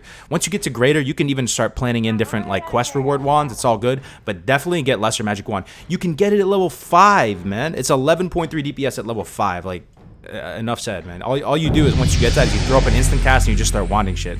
Or you just cast one thing and then wand. It is really, really strong. Under bluff at this point, so we're going to use this moment to move up the lift. break down our tools at the forge. Break down the And we're tools. gonna make Thunder Bluff our home. Thunder Bluff the home. Okay. So we've left Thunder Bluff and moved east towards the Tauren who offers the quest Sacred Burial. We've killed beasts and Luna skimmed Claw, along by the way, way. guys. Oh, We dude, should Luna be Claw, fairly- like the Alliance bear form quest guy. He's pretty tough too. He's pretty. I mean, they're both kind of tough, but the key with those is entangling roots, man. You want to use entangling roots. Entangling roots. This one sick thing about druids. There's no DR on entangling roots. You can pretty much entangle, as long as your mana can sustain it, you can entangling root something pretty much forever, and it does a little bit of damage, and you can eventually attrition them to death. You got to make sure you use entangling roots, boys. Really close to level 10 at this point. Ooh, got a Twitch I'd Prime like to sub, point out man. that My man, Helt Moist, subscribed with Twitch Prime. Welcome to the channel, my friend. Welcome, welcome, welcome. Kargoz, do you think going full Retribution spec for Paladin will be better than Reckoning? Yes. Yes. You want me to show you how I would spec a Paladin if I was solo? I'll show you, bro. I'll show you. If I was solo Paladin, this is what I would do. I'll assume solo. I assume most people, even though I love dual leveling, I assume most people just don't have, you know, a partner maybe to go dual level with, which is feels bad, man. So I would definitely start Ret. You want to get Benediction. This is way better than Improved Blessing of Might. You know, just the mana savings is really, really the nuts. And then you get Improved Judgment, so you can judge on cooldown. I'm going to start getting some points into Deflection, because parry is great, which we talked about the other day. We can talk about that again in a little bit. And then I probably would get Seal of Command. You don't necessarily have to, depending on what weapon you have, but honestly, just get Seal of Command. It's the type of thing that you're going to be level 20. You're going to be wanting a new ability. You're going to be excited. You're going to want to maybe be a little bit bored because you've been playing a lot. Just get freaking Seal of Command, man. And then after, you can get Pursuit of Justice to get the movement speed. Make your way down with Conviction. You're pretty much going to proceed down the Ret tree until you're able to get Blessing of Sanctuary and Consecration. Once you're able to get Blessing of Sanctuary and Consecration, which is at what level? Let's see. Let's see at what level you get that. Okay, for solo, we don't need... No, I'd still get it anyway, just in case you want to do group content, right? I'd probably just get that just in case. All right. So Blessing of Sanctuary 30 plus... I would basically go deep ret to 41, if that makes sense. I would go deep ret to 41, and then when you have Blessing of Sanctuary and Consecration, you have the tools, even solo, to AoE grind. And I would AoE grind for the remainder. And I would do awesome fun stuff like tank dungeons. Oh my god, dude. Tanking dungeons is a pally. One of the most fun things you can do in this damn game. It is one of the most fun things. It's so fun. It's so fun. I can't even tell you. Actually, being a paladin in general in dungeons is so fun. You're like a freaking Swiss Army knife, man. You feel like you have so much impact as a paladin. I can't even describe it. Anybody know what I'm talking about? You have auras, blessings, white prevention. You know, you throw on Blessing of Light and just start healing like a beast. Doesn't matter what spec you are. So good. This is how I would level. So I would go deep ret to 41. Then I would respec. So I got Sanctuary, Consecration. I definitely think. I mean, Reckoning is still going to be valuable if you're killing a lot of mobs, but I don't know, man. The fact that you can't get it on demand makes it a lot worse. And the thing about Holy Shield is it's all right. It's all right. Don't get me wrong. It's all right. But if you're pulling a lot of mobs, then it gets a little bit worse. So it depends. If you are solo leveling, you're probably only going to be pulling like 4 or 5 mobs. So Holy Shield actually does become better. You might want to proceed down here and get Holy Shield and do it this way. But another way to go from this point is to get Healing Light. You do use Healing Light a lot. You do use Holy Light a lot because oftentimes if the math isn't on your side and you're just taking too much damage, you just throw in Concentration Aura, and that plus Spiritual Focus will allow you to just full heal yourself in the moment. So you would just go like this: Improve Blessing of Wisdom, and you can go down Holy for the remainder as well, and maybe splash back into Protection or whatever. But it's basically deep ret to 41 and then respec Prot Holy and AoE grind for the rest of the way. That's how I would level in actual classic. Don't listen to Kargo's lies, roll horde. Yeah, this is to my dirty alliance brethren. No, that's what I would say. Disgusting alliance class. Oh god. Kargo's, what up? How's it going, my man? Just got my first gaming streaming build and set it up yesterday, dude. Congrats, yo. Can we give a little congrats to Pit Dog? Dude, how good does it feel when you get a new PC? I swear to god, that's one of the best feelings. When you get fresh hardware, girls like, I mean, I'm not trying to say it as an absolute. A lot of girls, my wife, my fiance, she loves getting purses and shoes and stuff like that. Man, I love hardware, dude. When you get hardware, that's like what guys drool over. Some new fresh hardware. Congratulations, my man, getting the new PC set up, bro. That is awesome. Oh my god, dude, there's a lot of Twitch Prime people. You guys are legends. Who did this, dude? PF Worth, Alrax with the 5 biddies, Chico Mancer, Randivois, Xanatos. Guys, you guys are too kind. I appreciate the Twitch Primes, guys. Thank you very much for your support. And the dono, what did you say? Arak said, "What's up, homie? What weapons shit for arms leveling? Also, what race for horde, troll, undead, or orc?" So you're saying for horde warrior? Yeah, we can talk about that. Yeah, we can talk about that next. There's interesting stuff to talk about. There's interesting stuff to talk about when it comes to warrior. Warriors are one, man. Lots of warriors. I don't even. Man, I guess I'll do it. I'll ask the chat. Who's playing warrior, guys? Who's playing freaking warrior? Watch, like, it's like literally everybody wants to play warrior. Who's maining warrior?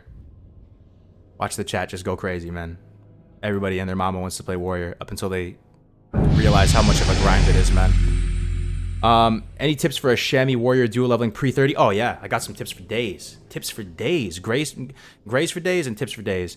Der Liebe. So one thing, man, is that one thing is really good before you get sweeping strikes and all that craziness is you share the same weapons, right? So 1 to 10 should be really straightforward. As you know, shaman warrior, it's just good, you know, it's just good. I mean, it's a single target, but you should have sustain. You have everything you really need. But you should get crescent staff together if you're horde. So plan out your weapon progression. You both are going to be using staffs most likely in the early game, you know, and being able to go into Wailing Caverns together and be both tank healer and knock out leaders of the Fang and get those crescent staffs and to both walk out of Wailing Caverns. You guys are going to feel like you're on top of the world. If you walk out of Wailing Caverns together and you're just fist bumping it and you both got your big shiny blue beat sticks, crescent staves, that is a good time. You are going to be owning shit with your double crescent staffs, and you're just getting, that's another acceleration of dual leveling, man. The aligned weapon upgrades can be sick, man. Like you might be on the fence thinking to yourself like, man, is it worth it? Is it worth it going to go do that? I'm going to get this weapon upgrade. Like, I don't know though. It seems like it's going to take a lot of time. But if your partner is also going to get that massive upgrade, forget about it. Easy decision. So that's one thing. Get the crescent staffs. And then all the quests you're doing up before you get Leaders of the Fang, they're going to be quests you're already going to be doing. Forgotten Pools, doing all the Barrens progression. And Wailing Caverns is not out of the way at all. So you're going Chamois Warrior, just plan. That should be like your north star while you're leveling. Just be telling your friend like, yo, man, we're almost there. Crescent Staff coming soon, you know? Crescent Staff coming soon. That's one thing. So you're talking about Orc. You're talking about Horde Warlocks, right? Okay, another Twitch Prime sub. Hell yeah, who did this? Rothoof, my man. I like that kind of RP name, dude. Welcome to the channel, my man. Thank you for the Twitch Prime. All right, so we're talking about Orc. We're talking about Horde races for warriors. What do you guys think? We can break them down. So Tauren has the stamina, War Stomp, you know, pretty good. You know, potentially if you're doing progression tanking and stuff, and you can't itemize really offensively and go for super threat. You know, people like to min-max in Theorycraft and say Troll is the best warrior because it actually has it's the one race that has some sort of, well, I guess Orc does too with axe specialization, but it's the one of the races that accelerate your threat and make your threat higher. But that's not to say the Tauren warriors are shit, man. You know, like if you need to be in a more defensive position for whatever reason, you're doing progression, like, you know, the Tauren health bonus is kind of nice, and you know, the War Stomp and PvP is another consideration, but. I mean, Orc Warlock is just amazing. I have to say, dude, this talent makes me want to play an Orc Warlock. Iron Will, dude. Getting this additional 15% stun resistance in addition to your Orc stun resistance, so you're at like 40%. What is it? What is the base stun resist? The Orc racial. Hardiness, right? Hardiness. Let me see. What is this, dude?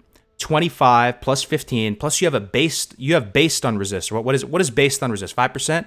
Is it like 5%? So it's like 40. You might have like 45, 50% stun resistance. That is the nuts, man. That makes me want to play Orc right there. And then also Orc has axe specialization.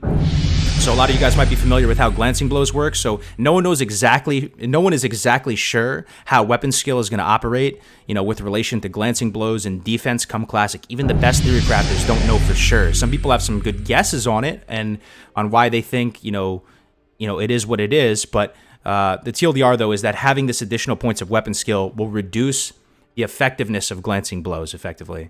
You won't be... A glancing blow is it's a set 40% chance. There's nothing you can do about it. Correct me if I'm wrong, guys, but this is pretty much it. There's a set 40% chance to get a glancing blow against a target that's 3 levels higher than you. But if you get that... If you are in that glancing blow and your blow isn't able to connect, it isn't able to crit, you can mitigate...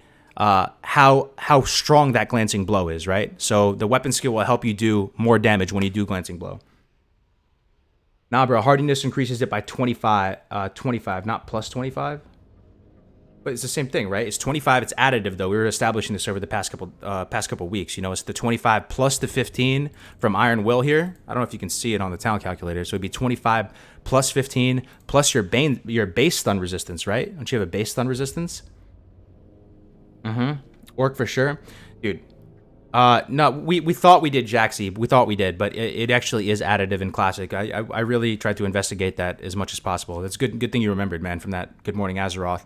It is a little bit tricky. These vanilla tooltips can be a little bit wonky, right? You don't know. There's just so much to unpack, and sometimes the tooltip just can't do it in the limited space. But pretty much at this point, all signs point that it is an additive stun resist, so they will stack and be very, very strong. So probably, honestly, if I had to go warrior, if it answers your question, man, I would probably go orc, or I would even go troll, man, because the troll animations, I love the troll animations, man.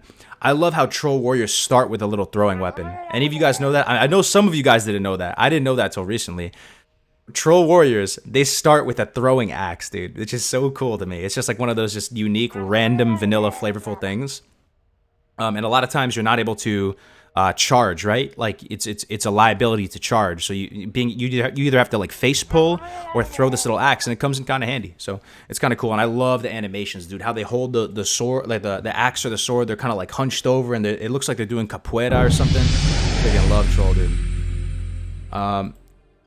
Did you cover druids? Yeah, we're not like covering anything in a specific order though. Welcome though, Bangarn, Jake, Cozy. We got some members in the house chatting it up. Feels good. We got some freaking members in the house, man. That is awesome. What about orc? I was just saying that if I had to roll a warrior personally, I would roll orc. I mean, the PvP, you know, just this cool thing you have access to with Iron Will, in addition to your racial, being able to splash in this. I think warrior is like the quintessential warrior. When I think warrior on the alliance side, I think of a human warrior. You know, when I think of a warrior on the horde side, I just think orc warrior. It's just the RP value, how strong it is in PvP and PvE, because you have this axe specialization, man, which is going to help against glancing blows, which will have some sort of a threat. I don't know the exact numeric impact it'll have, but it will increase your threat. I freaking love orc warriors, man. Capoeira, yeah, dude. It looks really cool, the troll animations, man. When they're swinging the big two-handers. It's a beautiful thing.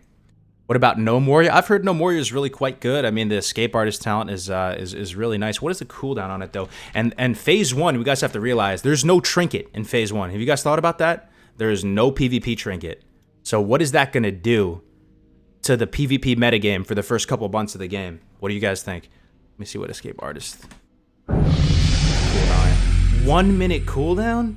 Dude, I thought it was 1.5 minute cooldown. That is freaking so short. Wow. Yeah, or I mean, No More Lock is sweet, man. I gotta say. Cygnus Maya with the 20 sec. What's a sec? Is that, which country is that? Thank you very much for the 20, Cygnus. Appreciate it, my friend. Yeah, 1 minute, dude. That is crazy. 1 minute cooldown for escape artist. Oh, man. I could see why people want to play Gnome. I could see it. What is that? You know, one thing that's actually kind of funny, too. There's that one item that can shrink you down even further. It's called, what is it, World Shrinker? I think it's, or World Enlarger. And if you're a gnome, yeah, here it is, World Enlarger, check this out. Enlarges the entire world for 5 minutes or until you attack. You can, yo, my man Egregious did that. Egregious, are you in here right now? I'm gonna share your secret with the people. So he plays a Tauren Shaman, right? So one thing you can do is you can Noggin Fogger yourself and get really small. You know how one of the effects of Noggin Fogger is they make you really tiny? And then you World Enlarger, and you hide inside of your totem, dude. You hide inside of it. And people are like, you're just like freaking opening up on people with lightning bolt, chain lightning. They don't even understand what is going on. It's just a funny thing, man. Yeah, you hide inside the totem. So funny, bro. I love some of these items, man. All right, we go back to the speed leveling now. All right, so where are we at? We're doing some amazing 1 to 10 theory craft for leveling. For those of you just joining the stream, this is an advanced play right here. Getting value from your melee swing timer plus your range swing timer. If this guy pops berserking when he has low health too, oh man, look at that. Oh my, it's like he's, dude, I need to rewind that. I need like a sick montage of leveling plays. He's pulling this. He has a swing timer here. He's tracking his enemy swing timer. Where was that? That was really cool. Oh, I just missed it right there. But yeah, the ranged auto shot swing timer is different from your melee swing timer, so you can get value from both. And it gets easier to do that once you have slower weapons. You have kind of a fast weapon when you start, so I'm surprised he's able to make it look so easy. It's kind of hard to do in practice, but my feeling 1 to 10 Hunter, I don't feel like it's slow at all. I really enjoy the 1 to 10 Hunter. It feels like such a high finesse gameplay. What video is this? We're watching a vanilla WoW Hunter speedrun advanced playstyle 1 to 10. We're watching a dude go through the starting zone, and I'm just pointing out things that even at this early level, when you have very little to do, seemingly, there's still a lot you can do to get ahead. So we got another donation, 10 biddies. Thank you very much for that. Tauren or Night Elf for Druid. They're so different. How do you compare Tauren and Night Elf is the thing. I mean, you know, there's so much to unpack there. Like, you know, Horde versus Alliance. I don't know, man. Like, I really don't know how to answer that. I mean, I would probably say if I had to play Druid, as far what I can say is as far as looks go, I do think the Night Elf forms look better. What do you guys think? You think cat form looks better on Night Elf or Tauren? I do like the Night Elf one a little bit better. Sorry if I upset my Horde brothers there, but that's just kind of a visual thing. Man, this guy has balls. He's doing it even with Sarkoth.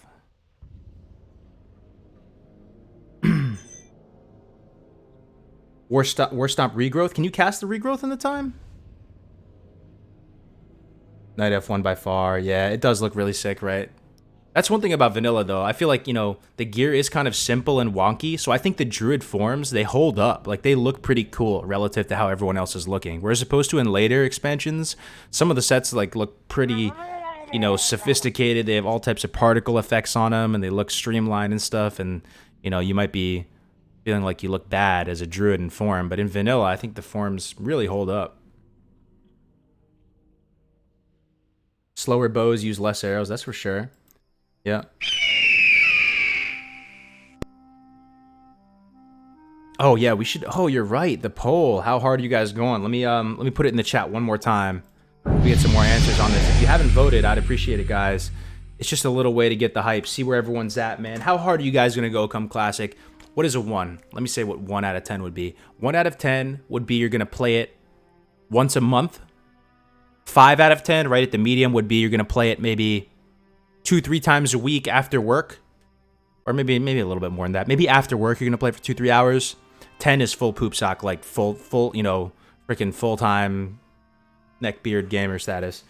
J Coney 30 subscribe with Twitch Prime. Thank you very much, man. Welcome to the channel, my friend. Welcome, welcome, welcome. All right, let's see what you guys think. So I'm going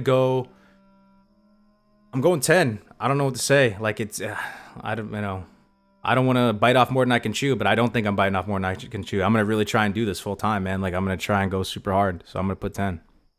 Let's see. See what you guys think. Oh my God. And over 9,000 got 107 votes. 7 and 8. Those are some pretty responsible, respectable answers, I have to say. You know, if you're going to be a well-adjusted member of society, 7-8 would be a responsible choice. Look at that. Fedora wearing neckbeard status. Funny, dude.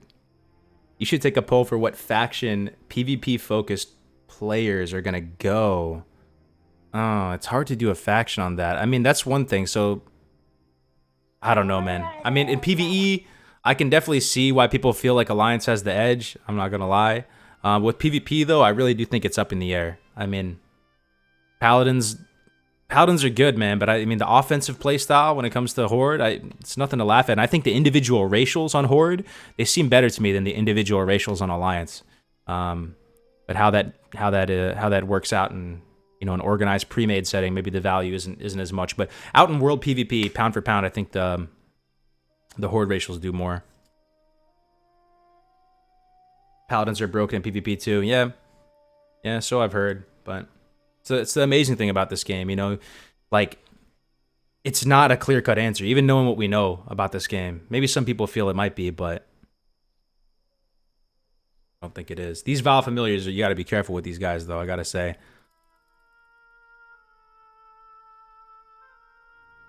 It's all about queue times. Yeah, you know, one thing I've been struggling with, guys, I've been really struggling with this. I want to see what you guys think about this. Pretty much the idea of cross-realm BGs.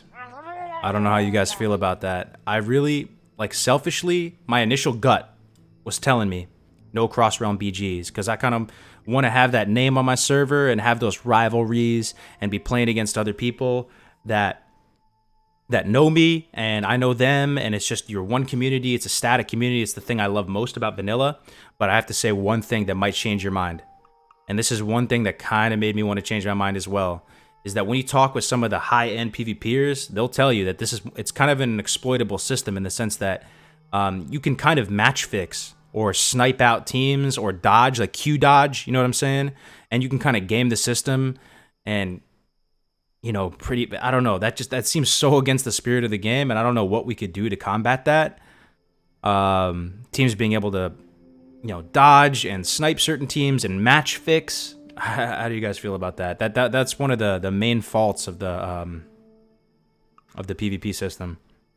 Now, another thing too is if we did have cross-realm BGs, it would make it easier for people that want to just play somewhat casually and be able to have shorter queue times for those people, right? Let's see. I don't see a problem with that. Q dodging is going to be bannable. Oh, you think it's going to be bannable? You think they can? Okay, I mean that makes me feel a little better. You think it is bannable? You think Blizzard could stay on top of that and actually ban people that are doing that? I wonder how they would do it, because it seems like they're already doing potentially right-click reporting and stuff. I don't know if how many actual GMs we're gonna have managing Classic. It seems like they were trying to take a little bit of shortcuts there, so we, you know, to limit how much personal, you know, time is needed to run these servers. I don't know. Cross-realm was one of the things that killed the community. Oh, it's not cross-faction, dude. Yeah, no, it's not cross-faction PvP. It's like battle groups. So that would make the queue times smaller, and it would prevent match fixing or queue dodging, right? Now, the benefits, though, of having a static server are that it's going to be much more intimate.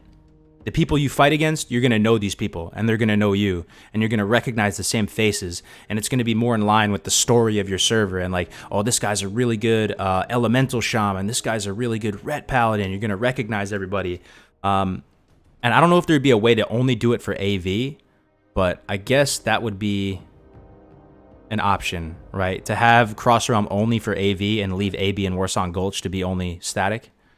But at the same time, then you probably run into that same issue with match fixing and queue dodging, because that's what those people are going to be doing anyway. Same servers would literally get no pops, so they had to do battle groups. I don't envy Blizzard here, guys. Like, this is a hard decision to make. I really don't. I don't know what they're going to do with it. A part of me wants the static servers. A part of me realizes that, you know, maybe it's not the best for the game. So, man, we'll see what happens. We'll see what happens. All right, let me show you another little pro tip this guy's doing. Later on. Let me see what route he takes. He goes to the cave. He goes to Senjin. Okay. Does he do Solvent Spirit right away? He does do Solvent Spirit right away. It looks like it. He does. You know why it's good to do Solvent Spirit right away, though, guys? It may seem like a really annoying quest that is better to be staggered across a couple different, you know, over a little bit of time, but it gives you this amazing insurance policy of having your sticky goo early. I love that you get your sticky glue early. Wow.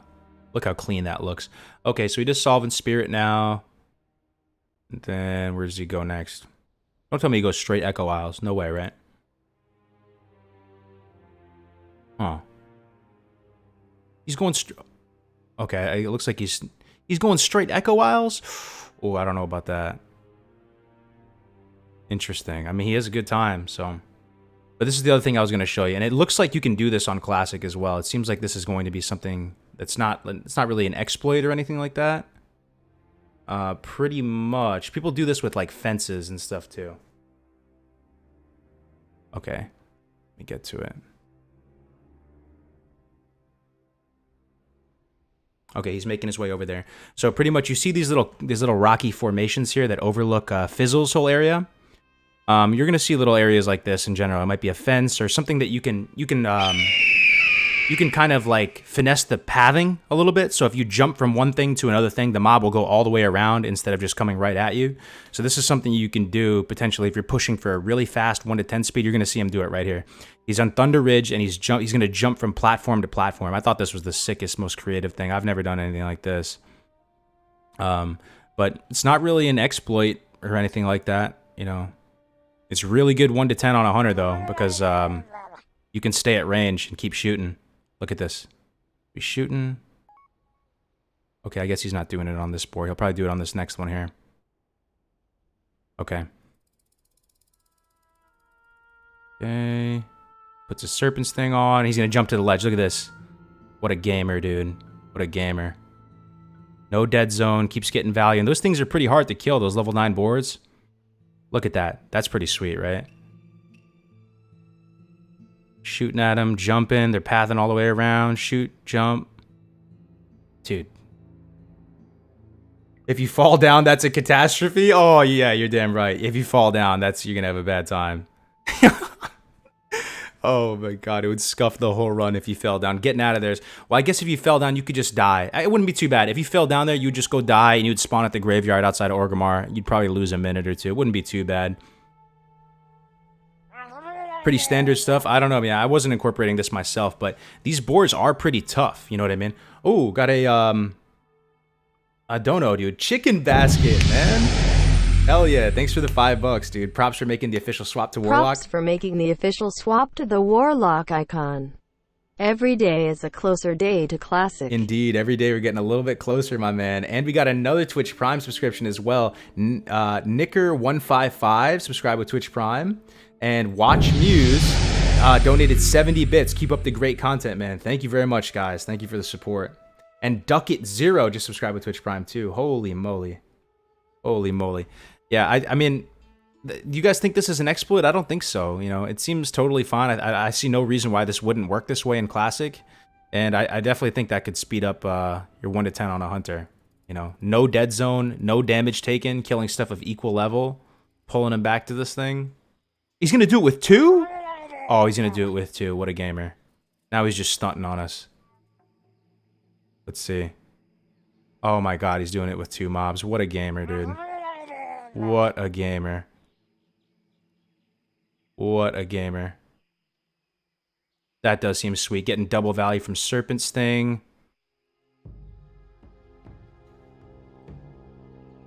You can get range by doing what he just did because mobs have to path around and not jump over it. It works. It even works on live. Yup.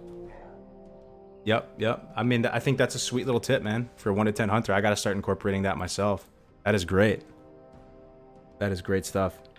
100% not an exploit. Yep, not an exploit.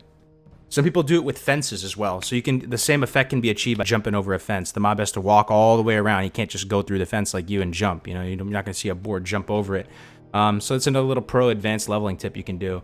So there's another, this is, for a lot of you, I've been talking about duo leveling for a while. For a lot of you, this might be the first taste of actually watching duo leveling in action though. So here's a video by Xruz. He went Rogue Warrior Duo from 1 to 20.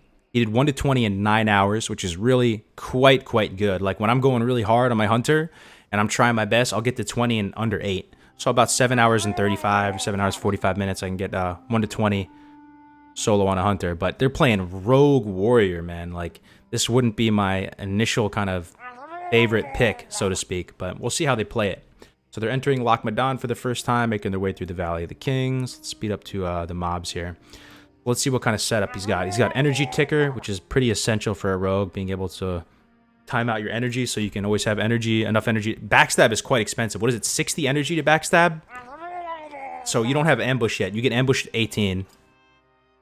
Luca with the $5, man. Happy Monday. Happy Monday indeed, my friend. Welcome back to the stream, my friend. Thank you for the coffee. Thank you for the Stella. Oh, I should open another Stella, by the way. Here's that.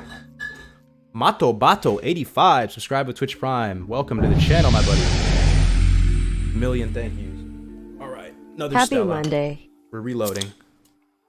We're reloading. All right, so he's got the energy bar thing. He's got to have his Thelsamar blood sausage, because, you know, you always got to have that Thelsamar blood sausage. It's got stealth, sinister strike, pretty standard stuff, right? Level 10 rogue. All right. Let's see how they do this. Duo leveling. This is your first taste of duo leveling. A lot of you guys, first taste. Warrior's pulling with a throwing weapon. Doesn't look like he's backstabbing. I mean, that's pretty quick. Could they have killed that mob solo faster than that? Let's keep watching. That mob pretty much evaporated. The question you have to keep asking yourself, you know, are they killing stuff twice as fast than if they were to be solo? It's also way less risky. Look at that backstab, massive chunk damage, 62 damage. And at level 10, you don't have remorseless attacks 2 out of 2 up. You only have 1 point in it, so it's only going to get better as they go. Let me skip ahead a little bit. I'll watch a few more here. So it appears like the warrior is pulling him, getting some initial threat, and just running away. He's pretty low, though. Holy moly. Is he gonna die? I think the warrior might die, dude. Let's see. It's kiting him around.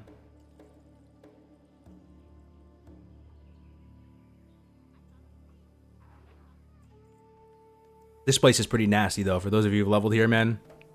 Quite a few deaths here. On a fresh server, this place looks like a freaking graveyard. Skellies everywhere.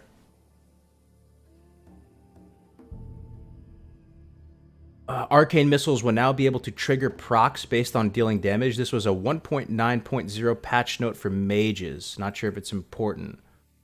Based on dealing damage.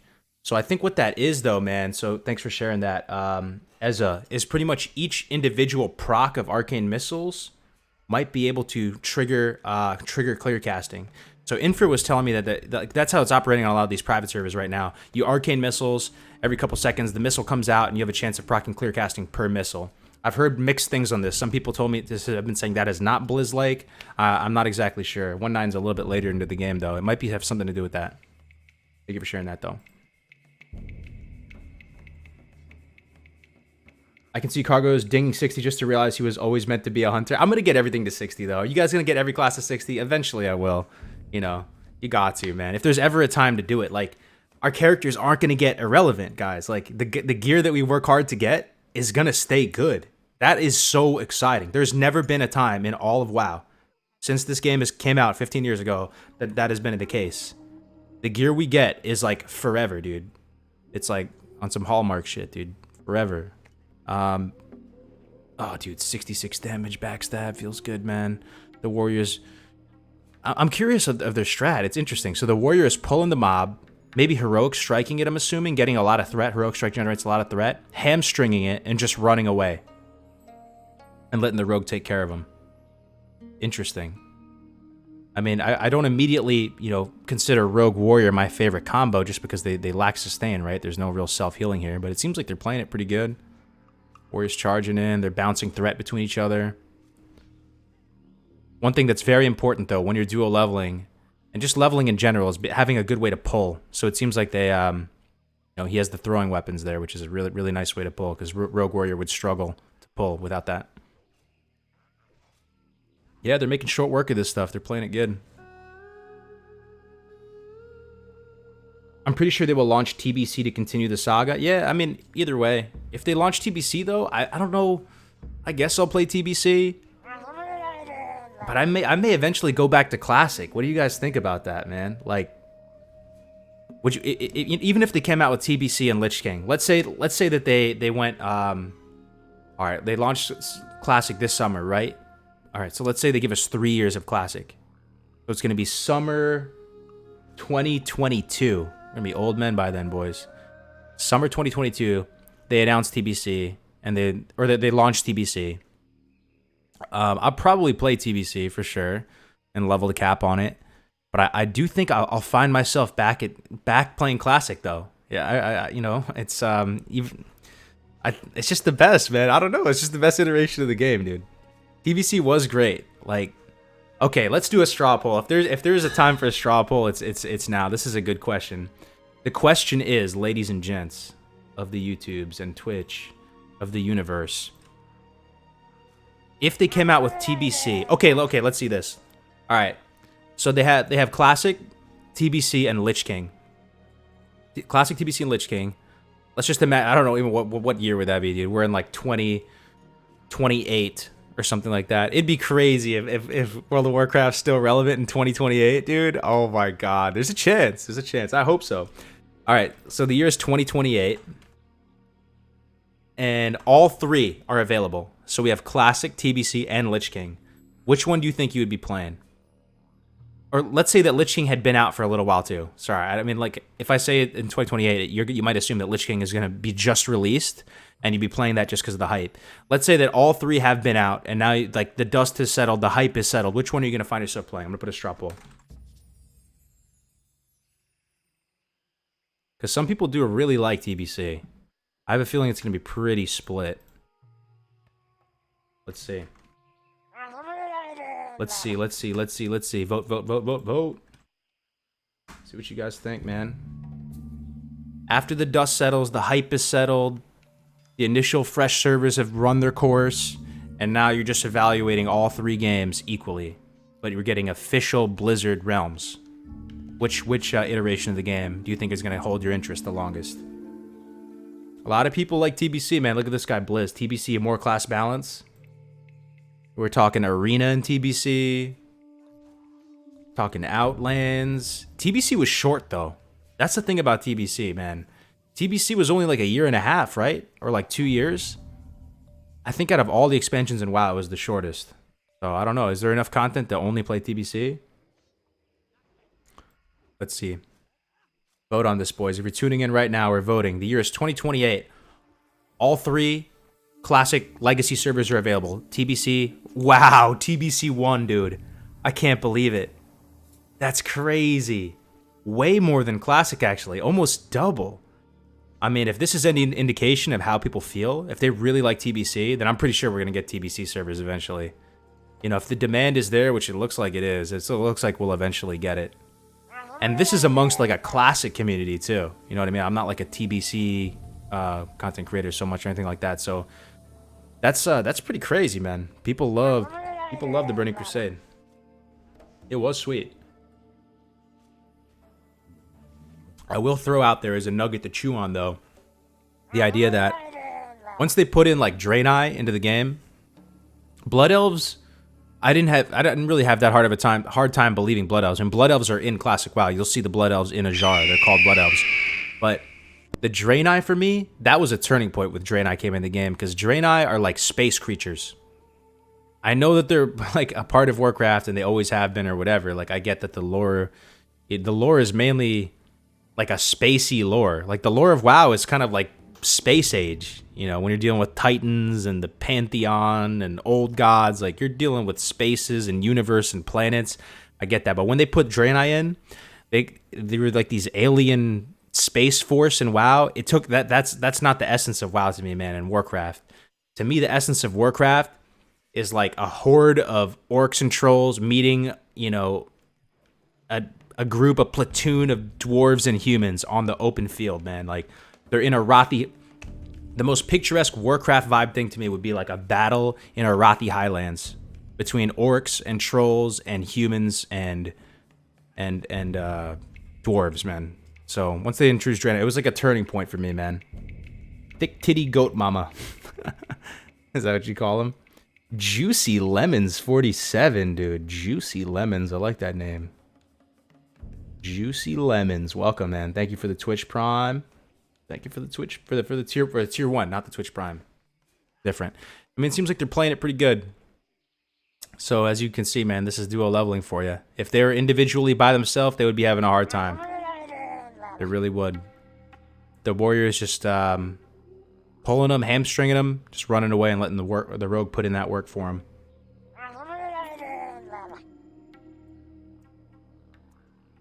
What are we watching? We're actually watching some duo leveling in action by my man Xruz. He got Warrior Rogue to 20 in 9 hours. I think it's a pretty damn good time. And he's a very good leveler. Like, he on Netherguard, he was number 1. He was numero uno for a while. I think he stopped playing after a little while, but up to like 20 or something, he was the top dog. A Time to Chill. Subscribe with Twitch Prime. Welcome to the channel, my friend. A Time to Chill. Classic WoW is going to be a time to chill and a time to grind. Kargoz, there's a game called EverQuest. Ooh, yes, EverQuest. Who do progression servers from base X-Packs, and it first launched 21 years ago. I feel Blizzard will do progression as WoW gets older. It'll make them a lot of money. I could see that. I could see that. I think I'll find myself coming back to Classic, though. I'll play TBC, don't get me wrong. I enjoyed TBC, a lot of aspects of it. The zones were still incredible in TBC, man. Favorite TBC zone, guys. What is it? Let me hear it. Let me hear it. We won't do a straw poll. Just put it in the chat. God, it's hard for me to pick. You know they did a good job when it's hard to pick, because like Nagrand, amazing. Really good. But then I think Zangarmarsh. When I first saw Zangarmarsh, you just spent like hours and hours in Hellfire Peninsula, and you're getting used to like this like red deserty kind of environment and killing the orcs and stuff. And then you step foot into Zangarmarsh with these big mushrooms. Oh, buddy, that was a trip. But then, okay, most slept on BC zone. A lot of people don't like it, but I think maybe I'm biased because my man Rexar was there. Blades Edge Mountains, man. I like Blades Edge Mountains. It's so cool to me. Like all these big spiky tendril things coming up over the land. Rexar's there, Gruul's lair. It was a cool zone too. They did a really good job with TBC.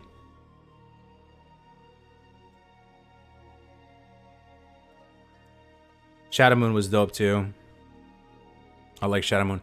Oh man, dude, doing the dailies to get that those Netherwing mounts though. That was a no life grind right there.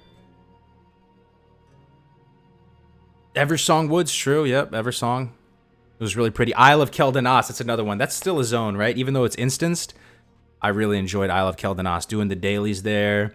The PvP there was savage. The Blood Elf architecture is quite nice, I have to say. I feel like they're a stronger... I don't know. I like them better than the Draenei.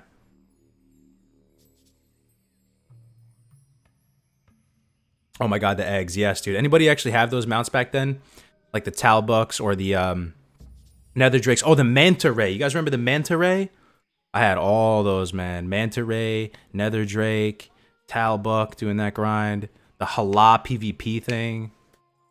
What else? There's some other ones I'm missing. They had... Oh, I never got Anzu, though. Anybody ever get Anzu? The big blue bird?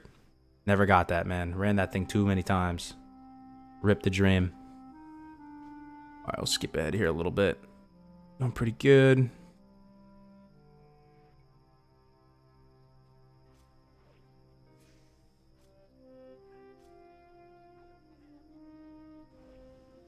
Nagrand is scuffed at the Highlands?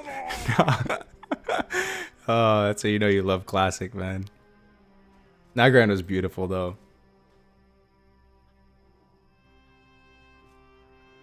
Grinding the necklaces, yeah. That's how you, from the trolls, from those trolls, and you turn them in for rep. Remember that, too.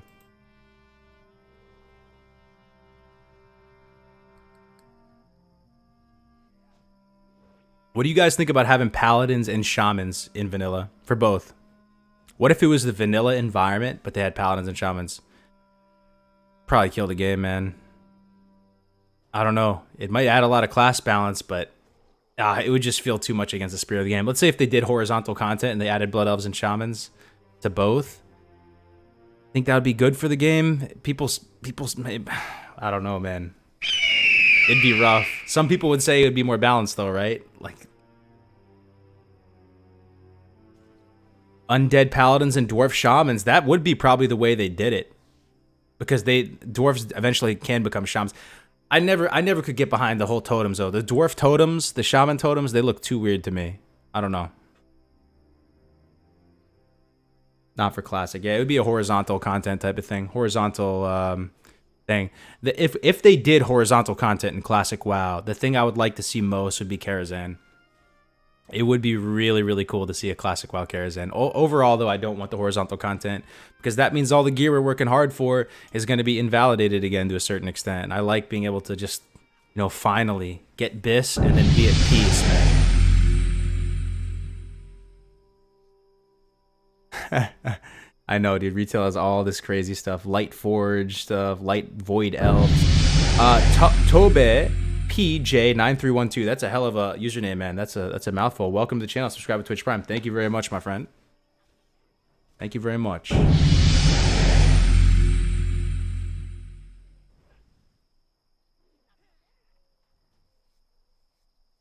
One thing that I never got to experience personally, though. You guys heard of planes walking? Let me type this in. Let me see if we can find this. Foreign planes running. Oh, God. In the early days of vanilla, this was a thing. Torrens, look at this. Oh, wait. No, this is Outland. Is there a video of it? Torrens used to not have Kodos. They used to almost be like Worgans in a sense. Their mount was running around really fast, like a freaking stampeding bull. Huh. Doesn't look like there's any footage of it. I guess it was that long ago. Wonder when they took it out. It's Martha. Subscribe with Twitch Prime. Welcome to the channel. Welcome to the channel. Thank you very much. Love your work, man. All the way from Sweden. Thank you very much, man. You are too kind. Mephisto23 subscribe with Twitch Prime as well. God. You guys are too kind today. Thank you very much, man. Welcome. You can only make so many videos about a simple game. Vanilla is bare bones. What's the point of making the same type of video on a daily basis? Ryan Clark, I can honestly tell you, man, I learn something new every day, Ryan. On God. Like, there is new stuff, even after all these years, that we learn every single day about talents or interactions of abilities. And it's just like any other game. It's repeatable, you know? Like, it's, you know, some of the best games, like Counter-Strike or whatever, or any of the esports. Like, you can repeat these games over and over again. It doesn't get dull. Thought Planes Running wasn't in the release version. Oh, just alpha? Yeah, maybe that's why I didn't get to experience it at all, but it still sounds really cool. I wish I could see a video of it happening.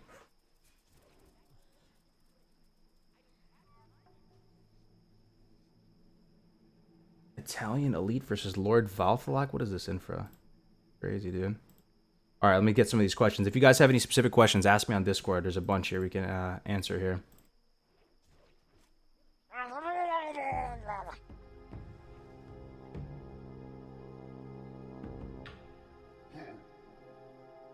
But on a fresh server, you need all the gold you can get to get a mount to level faster. Oh, I don't understand what he means with this. Okay, planning on leveling Shaman with my warrior buddy. Question is, do I go enhance or do we both benefit off Wind Fury or Ellie for burst? So you'll be able to apply Wind Fury to your weapon. Yeah, you will be able to put Wind Fury on there. I would go Elemental. That's the way to level a Shaman, man. That's my favorite way. If I had to level Shaman, man, so you're gonna go Warrior. You're gonna go Warrior Shaman. This is how I would level a Shaman. So a lot of Shamans might go Ghost Wolf right away because this does potentially save your life. It does net out to some sort of speed increase, but this is something we're going to put into V3 leveling guides as well. I do think the way to go is Elemental. And a lot of times, just because you are a talent spec, guys, you may feel like you have to play like a caster and cast max rank lightning bolts. You really don't. That's the cool thing about vanilla. Like, even though you are an elemental shaman, you can play it the same way as you would play as an enhancement shaman. The elemental tree just does more for you. So you're still kiting around with Earthbind and doing all that. But yeah, you should go elemental Cool Bean. That would be my recommendation, my man. 100 million% TBC was the best time in WoW. You think so, huh? Best raid in WoW, though. Out of all the raids, mine would be Karazhan, personally. What do you guys think? That's right. You're right on the money. D-Rog. Level 1 Lightning Bolt to proc clear casting, then Chain Lightning. Well, here's the thing about Chain Lightning, though, Music. If you're at range, and let's say you're duo leveling, and your warrior buddy is you know, sweeping strikes, cleaving, whirlwinding a bunch of mobs, absolutely, Chain Lightning. But if you're solo leveling as a shaman, you get a clear casting proc, you'd want to use that clear casting proc for max rank Earth Shock because Chain Lightning will reset your swing timer. So it may do more burst damage compared to Earth Shock, but you're going to have to wait the full duration before you can swing again, as opposed to when with Earth Shock, you Earth Shock and you can swing right after.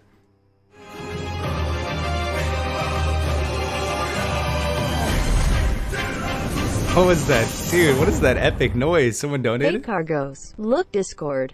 I sent a plane running vid to you. Oh, Papa Moon, dude. Wow, what an epic thing. Ragnaros comes popping up on the screen. Papa Moon. All right, man, let me check it out. Papa Moon. Planes running video. Oh, this is in TBC, though. It looks like it's in TBC, man. Is that what it looks like? Yeah. I think that's a TBC one. Thanks for the $1, though, man. I appreciate it. Kargoz, what would you choose for druid? Herbalism and skinning or herbalism and mining? I think it'd be a pain to level with 2 gathering professions, man. I'd probably go herbalism and alchemy or something like that, or maybe skinning.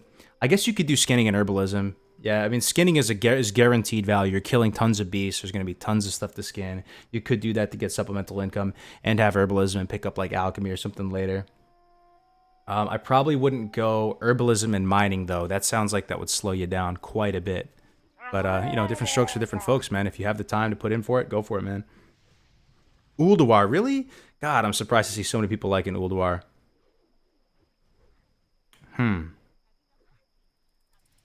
Yeah, we can put it up. All right, so if I type in planes running, this is what it looks like, apparently. Wow. Kind of reminds me of how Worgen run.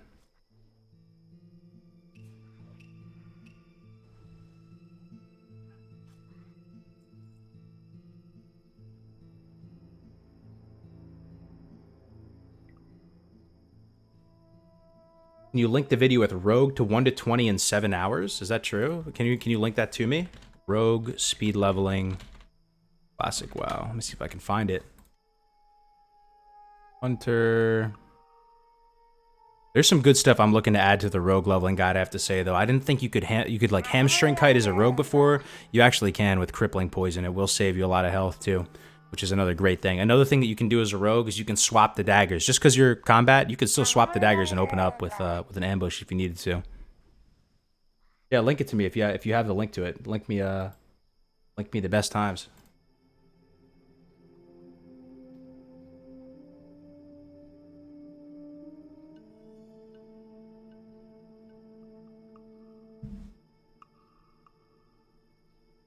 $1 to 20 in 7 hours. That's good. 1 to 20 in 7 hours is quite good, man. Don't you think you'll be burned out once Classic releases? Oh, I sure hope not, man. I don't think so. I don't think so at all. I'm really, really excited for it, Sam. Just being able to meet all you guys, like talk to you guys every day in Discord and all the super strong community we have going on right now. I think it's going to be an era, man. I don't think I'm going to get burned out. I don't.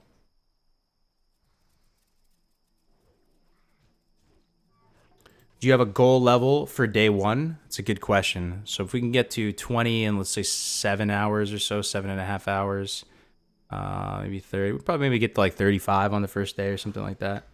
Maybe 30, 35. If you would pick a combo though, War Priest or Warlock Druid, I would personally prefer Warlock Druid. I like the playstyle with Warlock Druid. The Druid's fishing for clear casting procs, and he's able to throw fat regrowths up on the Warlock. I like the playstyle of Warlock Druid a lot. Warrior Priest is tried and true, though. For sure. The best raid was BWL. What do you guys think the most popular raid in Classic WoW was? What do you think? Which raid do you think defines Classic WoW the most? I don't think it would be Nax, considering so few people went into it. I feel like it would be BWL, man. BWL is like the time everyone gets most excited for raiding in Classic. People seem to sleep on Priest Druid. Interesting, Alexander. I don't think I've ever played with that, man. How are you playing that? MC, really? You guys think MC? Wow, everybody's saying MC. If we play for 24 hours straight, man, you better believe we're going to get at least 30. We'll get 20 in under 8.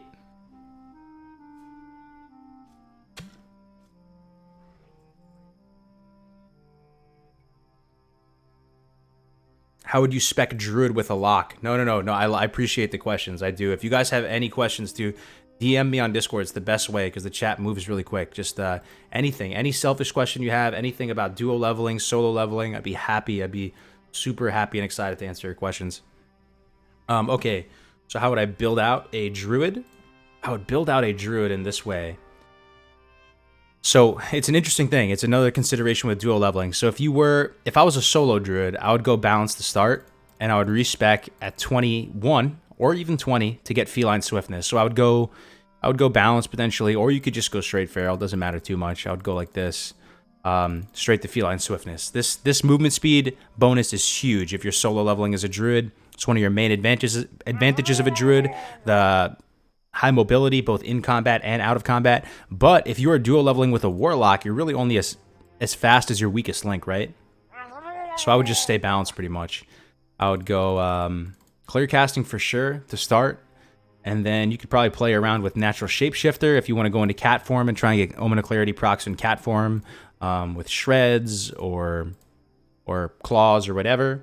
You can get Improved Thorns, give the pet more threat. And I would just proceed down the balance tree and then splash into either Resto or Feral after. I can keep going if you want, though. Let's see here. Get this. No.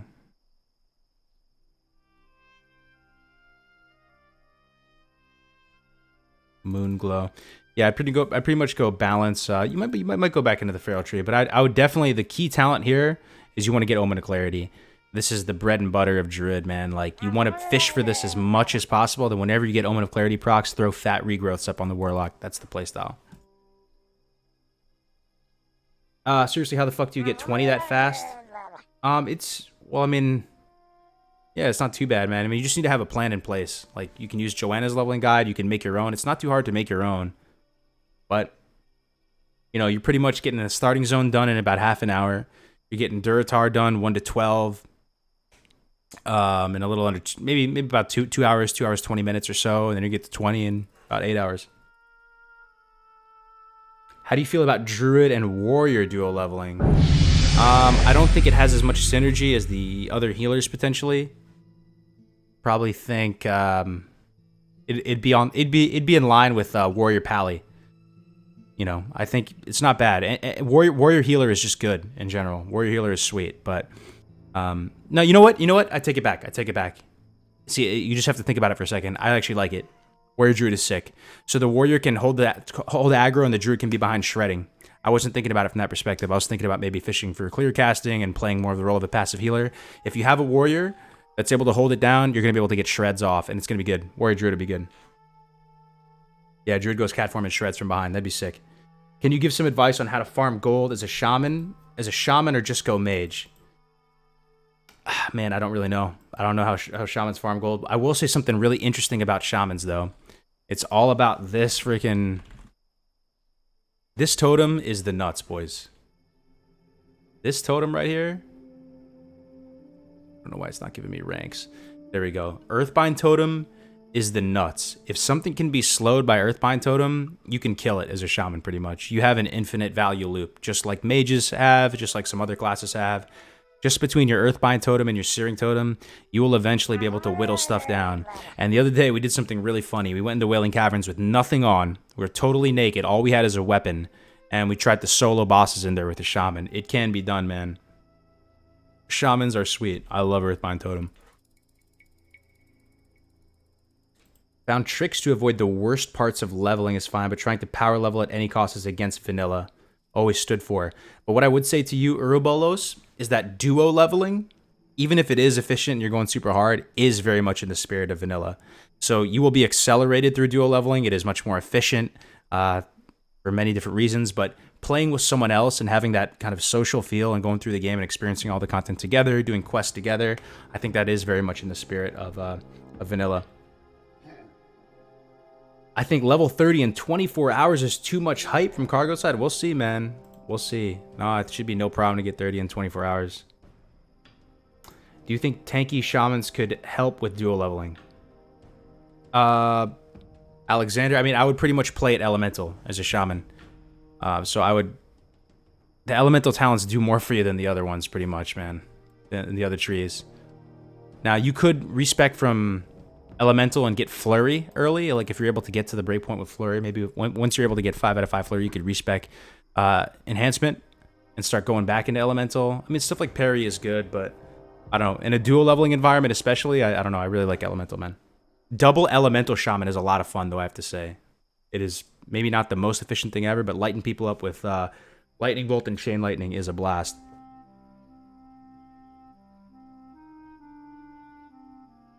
Getting to 30 in 24 hours on one day is good. In one day, good luck. Totally doable, man. They talk more about trio leveling. I wish I knew more about trio leveling, man. That's something I still have to explore very much. It's something I think could be exciting, though. I mean, there's whole new metas to develop here. Trio leveling, 4 people leveling, 5-man leveling. My gut tells me though that it's duo leveling or 5-man leveling would be the ways to do it. You either, you know, at least with the when you have 5 people, you're getting the maximum bonus XP modifier. And if you were to like AoE grind elites or something like that with 5 people, I think it could be really good, super efficient. Will exploration or normal questing be the fastest on release day? We'll have to feel it out. But I don't think it's going to be exploration leveling. I think in a sharded environment, you're going to be able to just get ahead, just questing naturally. The thing that I'm worried about, though, if I had to comment on, the thing that is like the X factor to me when it comes to planning a leveling route is how the Barrens are going to be, how Westfall and Loch Madan is going to be, because you're going from a sharded environment of potentially 40, 50 people in this whole area, and it feeling, you know, pretty chill, towards crossing that bridge into the Barrens and having hundreds of people there. Now that could really throw some spanners in the works, so to speak. Now, like, you may think you're ahead of the pack, you cross this bridge into the Barrens, and there's so many people there. You may have to pivot or adjust at that point. Hey, what's up, Infra? What's up, dude? Still here? What would you say the best class to duo level with a rogue? I would absolutely say it would be Druid. Druid Rogue is so strong, man. Like, if the Rogue is going full ambush spec, the Druid kit and the Rogue kit align so perfectly.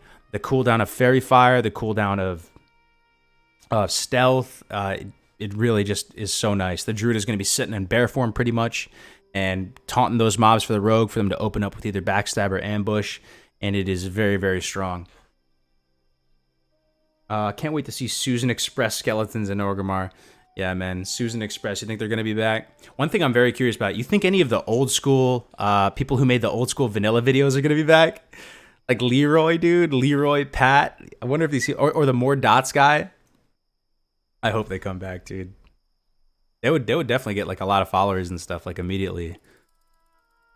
Gamix45. Subscribe with Twitch Prime. They've been subscribed for 4 months. Gamix, thank you for the 4 months, dude. I think you might be my longest...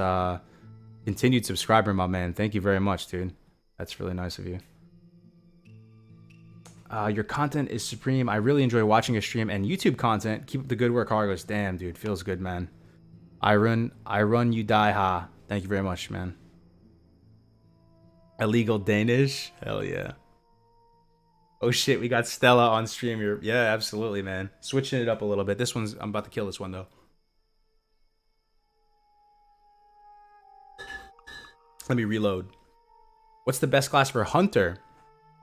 I've been thinking about this a lot. I think it's Druid as well. You're saying for duo leveling, right? I think Hunter Druid is quite good. You have aligned movement speeds. You're moving around really quick. Hunters are very much single target damage dealers, and so are Druids. So you have like this aligned damage win condition.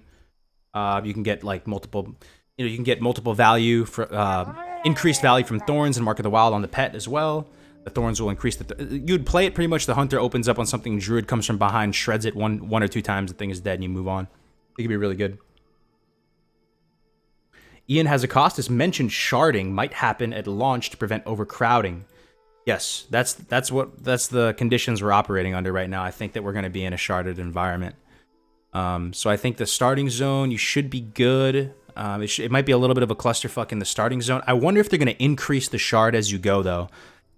That, I don't know. I really don't know how sharding works, but I'd imagine the starting zone, maybe 40, 50 people. Maybe you go out into Duratar. Hopefully it stays 40, 50 people, so you're able to, have access to the open world. It's a little more spread out. But the shard could, increase a little bit up to maybe 100 people or 150 people. And then in the Barrens, it'll just be crazy. Bud Light corn syrup free, is that true? Do other beers have corn syrup? Hunter and Druid's insane CC potential. What am I missing here? Insane CC potential? How so? I mean, Entangling Roots is pretty sweet. No DR. You could Frost Trap or Ice Trap. What am I missing with the CC potential? Yeah, we're talking about Hunter's Puppet. We're just answering questions as they come in. If you have any questions for me, man, just ask anything. Just ping me in Discord. It's the best way. 15 to 20. What happens? Is it 1 hour per level? I mean, it's pretty much the benchmark I set for myself. If you get to 20 in under 8 hours, you're in a good spot. That holds true for pretty much all classes. If you can get to 20 in under 8 hours, you're in a good spot. Okay, so you're asking if it's an hour a level. And it really depends. You pretty much starting zone, knock it out in half an hour. You do everything. You do the whole circuit. You finish off with Skull Rock and that whole area. You go across the bridge in the Barrens. You go knock out Demon Seed. You go do North Barrens. Then you go into Stone Talon. You come back. You do the Northeast Barrens. Go to Stone Talon. Come back. Then you start doing the Southern Barrens. Yeah, I mean, it just nets out to being about 20 and 8 hours or less. Ever hit the IPAs? Just think about IPAs, man. I know you're supposed to like IPAs. It's supposed to be like the most sophisticated beers to enjoy. And I can drink an IPA. I like them. Don't get me wrong. But as far as sessionability of the IPAs, I can't drink more than 2-3 of them, man. Like, it starts to give me a headache or something. I just like these refreshing lagers, man. It's just easier, smoother, colder, crispier going down.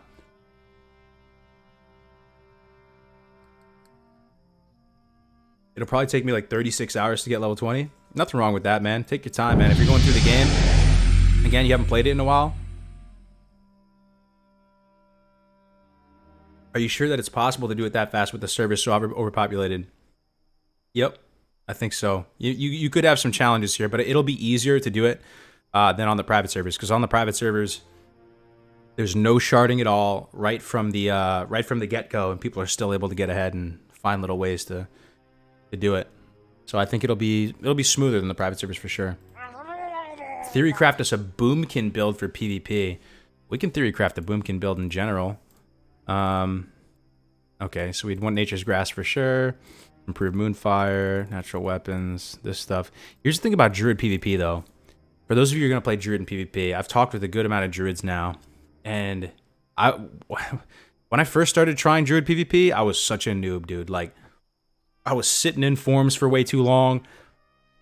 The playstyle of Druid is you leverage your mobility, man. Like, you go into combat and you go out of combat. You're just weaving in and out valuing people. Popping in, popping out, throwing some heals on, popping into bear, charging again, doing a little more damage, popping back out. It's a really like high finesse style of play. You don't just go into bear form and try and maul your way to victory. Nature's Grace. So you'd probably go this, Moonkin form, and then you probably go rest, though. Get Furor. Do you want Feral Charge, though? I don't know if you can afford Feral Charge. You could at this point. See what these resto talents do for you. Yeah. I'm not sure, man. I don't have too much experience on Boomkin PvP. Druid is the most difficult class to play well, right? I don't know, man. It's so hard to speak to that, but it's definitely a very like interesting playstyle. And druids do quite well against mages. I know that. Hey, sorry if I keep asking this question, hoping you'll see it. Do you have a warlock leveling guide out by chance? I do have a warlock leveling guide out. Yep. If you have any specific questions about warlock, you can ask whatever. But I'm very excited to play warlock. I'm gonna go warlock in classic, and this is the build I'm going to. This is the talent build I'm going to go. 100%. This is it. If Classic were to come out tomorrow, I would duo level with another Warlock or with a Priest. That would be my choice. I would go 5 out of 5 improve Corruption, improve Life Tap first. I go 2 points into Suppression, 2 points Drain Soul, Amplify Curse, 3 out of 3 improved Agony. I would go Grim Reach, Nightfall, Suppression 3 out of 5, Siphon Life, Curse of Exhaustion, 3 into improve Curse of Exhaustion, and Dark Pact. This would be the initial build up to 40. Now, you may think I'm tripping, man, but Dark Pact has been growing on me, guys. I don't know if we have any Warlocks in the house, but Dark Pact is actually pretty good, dude. Like, it's good. Like, whether you're solo or duo, it's good, and this is why I say it's good. Now, if you're gonna duo level double Warlock with our little AIDS train build that we displayed the other day, it's good for obvious reasons. You know, you're both having Dark Pact, you're kiting around with Curse of Exhaustion, but with Dark Pact and Curse of Exhaustion as a solo Warlock, you're already down here. You have 5 out of 5 Shadow Mastery. Between Curse of Exhaustion and Dark Pact, that's an infinite value loop right there. I was trying it out yesterday. If you just put on Curse of Exhaustion in like 1 or 2 dots, and you have Dark Pact and you're able to just keep your pet on passive and tap into his mana, as long as you're able to slow that target you will kill that target. It is truly an infinite value loop. And without Dark Pack, you just don't have that infinite value loop on the table. Imagine you have to kill some super hard elite or something like that. Your Voidwalker is not going to stand any chance, really. But, you know, with this Curse of Exhaustion Dark Pack build, you do. I think it's worth the point. Kargoz, are you tempted at all to swap over to Alliance to get the Warlock Paladin dual leveling experience? Ah, man, dude. Branson, I don't know. Kinda, but for the Horde, man. For the Horde. It does seem really fun. Paladin Warlock is just seems like it would be such a blast. Dark Pact is the worst level 31 talent. You know, for years and years I operated under that assumption, man. But you already go down here. You know what I mean? You're getting Shadow Mastery. Shadow Mastery is really good. It affects Siphon Life, Corruption, Agony. It even improves the efficiency of Life Tap. And it's 1 point into Dark Pact. And it's something that does give you another option on the table. So if you do have to kill a really strong elite, right? This is 100% how I would do it. I would apply Curse of Exhaustion and Dark Pact for my pet, keep it on passive, just have the imp out and just dot it up and kite it around indefinitely, and you'd be able to take it out, no problem. Hey, Kargoz, did you know about Dark Pact and Gnomish Mind Control cap against the mana user? No. That is actually really funny. So you like take control of him as a pet and you can Dark Pact him? That is hilarious. That is hilarious. Does that work? What? Gnomish Mind Control cap. Engage. You control their mind for 20 seconds. It's less than that in PvP, right? So you control them for a few seconds and just tap all their mana away. That is funny, dude. I didn't know about that, no. That's that is funny, dude. That is hilarious. Carlandis, subscribe with Twitch Prime. Welcome to the channel, my man. Welcome. Thank you very much, buddy. Thank you very much. Wow, we got a big question here. Kargoz, are you planning on completing the Warrior Guide series? Also, any deep dive into 2-player leveling planned? I have a guide out for duo leveling. I probably do want to do more duo leveling stuff. I don't want to keep being like a broken record here, but I do love duo leveling. I'm very passionate about it. It's such a fun thing to me. The Warrior Guide series is kind of TBD. There's a lot of guides in the pipeline right now. But any questions in particular, man, just DM me on Discord. I'd be happy to answer them. Happy to answer them. All right, got a question in Discord. Borizovich. Hey, Kargoz, I've been playing 100 since 2006. Started playing in October of 2006. Here's my question. I've been leveling a hunter the past week on Northdale, and when I hit 32, I respec to 11-11-0 to take advantage of bestial swiftness in BM and aim shot and marksmanship. I've been leveling very smoothly with the switch, especially with the points in efficiency. Oh, interesting. Okay, so he's going BM into aim shot. Let's see here. So I would definitely get Improved Revive Pet first and Bestial Swiftness, yes. Okay, I like this. Now he's going straight efficiency into aim shot. My thing with aim shot is that I don't know if you're going to be able to, you know, sustain that well, or if it's that needed, you know what I mean? I don't know if you're having like damage issues really, like, and you can potentially use that mana more efficiently. I have to try this, man. I have to get back to you on this, Borisovich. It sounds interesting, man. I'll actually do some testing on this as well. I will say, though, man, if you are an Alliance Hunter, get a freaking Carrion Bird. Those things are the nuts. They really are. And I've been doing some testing on it. And the main advantages of having a Carrion Bird as a Hunter is not only can you multi-shot, which is really good. You can max rank multi-shot and hit multiple targets, and Screech is going to be able to hold that threat. But the main advantage of having a Carrion Bird is that when you're fighting against multiple targets, you can mend your pet and not pull aggro. It is the nuts. And Horde have to wait all the way up to like level 34 before they can get a Carrion Bird. And that has Screech rank 1. So you Alliance Hunters are in a good position. All right, another question here. Is there a game plan for the Kargoz Classic Guild? I want to join on day 1 and be a part of the craze. There is a game plan, yes. It's not, you know, my guild. I'm just a piece of the puzzle like you guys, but I'm starting this guild alongside people like Defcamp, Melderon, Egregious, Navik, and it's a bunch of communities, a bunch of smaller content creators just coming together. We're starting a guild. No idea what server yet, but it absolutely is going down. We have applications open right now if you are interested, man. In the Discord. If you just go in the Discord, they'll take care of you there. Thanks for the question, though. Kargoz, what do you suggest for leveling Priest? I loved Priest, but from what I remember, it's very slow. Nah, Priests are good, man. Priests are good at leveling. You said Owl last week, now Carrion Bird? I'd say Carrion Bird over Owl. It's personal preference, though. I would either go Owl or Carrion Bird.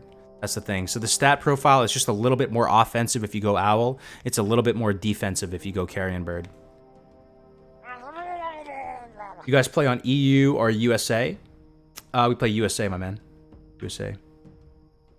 Carrion Bird technically, but I think there's a way to get the Carrion Bird Screech onto an Owl. Yeah, Owls can have Screech as well, absolutely. So you could train an Owl in Teldrassil, go to level 16 or 17, tame one of the greater Flesh Rippers, and you'd be able to get Screech that way. Screech is very, very good. I'll pull it up for those of you guys who are unfamiliar with it. Screech has no cooldown. It's a focus dump learned by your pet. And it has an AoE threat component, reducing attack power, and it deals damage to a single enemy as well. What is the spawn time of the Darkshire Shadow Damage Wolf? I don't know, but it's not going to be a thing in Classic Runic. Lupos is going to be in a 112 state, so he's not going to be dealing shadow damage. You can still tame him for the funsies of it, but he's not going to be best in slot or anything anymore. Everything's going to be normalized. Yeah, priests aren't slow though, man. I mean, they're not like ridiculously fast, but it's very smooth sailing. The sustain is incredibly high just through Spirit Tap. This is the best leveling talent that priests have access to, and it just makes them. This talent alone just carries them so hard. I think priest is one of the most new player friendly classes to level. I don't think you're gonna have a hard time leveling as a priest. Yeah, rip Lupos. Priests just have to choose good mobs to grind one at a time. Yeah, very much a single target type thing. But you could throw Shadow Word Paint up on 2 targets. I mean, it's interesting. One thing though, I used to think you go improve Shadow Word Paint as one of the first investments in talent points down here. But oftentimes when you play it out as a priest at these early levels, you don't get value from these 2 extra ticks. So like you could get value from them if you're pulling 2 mobs at a time or something like that, but I'm a little bit more leaning towards getting Shadow Focus first before getting improved Shadow Word Pain. Just a small little tidbit there. I tried this myself. If you only get 3 points into Spirit Tap, you can get those sweet Blackout stuns and just heal dungeons for good gear. I would just want that Spirit Tap every mob though, man. It's so freaking good, dude. 5 points and it's just a game changer. Kargoz, I discovered that you can actually wand plus melee staff hit since they share no internal CD. Yeah. I mean, on the demo... So on the demo, you could still do it. I was testing it live on the demo with you guys. I was calling that wand weaving. That's what I was referring to it as. And it was working, to my mind, in a limited capacity. It wasn't like as good. It appeared to have a little more of a delay than on the private servers. I don't know exactly how that's going to stand. But yeah, like on private servers, you can totally do that. You can wand and weave in a melee, especially if you align the attack timers of your wand and your melee weapons, so you can squeeze it in perfectly. You won't even clip that much, and it's really strong. Kargoz, do you think I'm able to level as a Holy Paladin in vanilla? Yeah, I think you could go Holy Paladin. I would go Deep Ret, like I said, up to like 40, 41, and then once you are able to get Consecration and Blessing of Sanctuary, I would go Holy Protection and AoE grind. Very, very strong and fun. I just wanted to stop by and say thanks for all your class guides. They're really great for a new vanilla player like me. Oh, you're very welcome, Emil. I'm working on a V3 series of leveling guides as well, so stay tuned for that, man. Thank you for the kind words. Front stabbing will not work, to our knowledge right now, my man.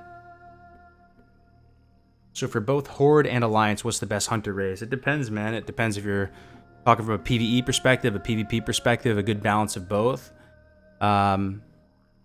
I'd say in PvE, a Troll would have the best edge on Horde, and PvP would be Orc.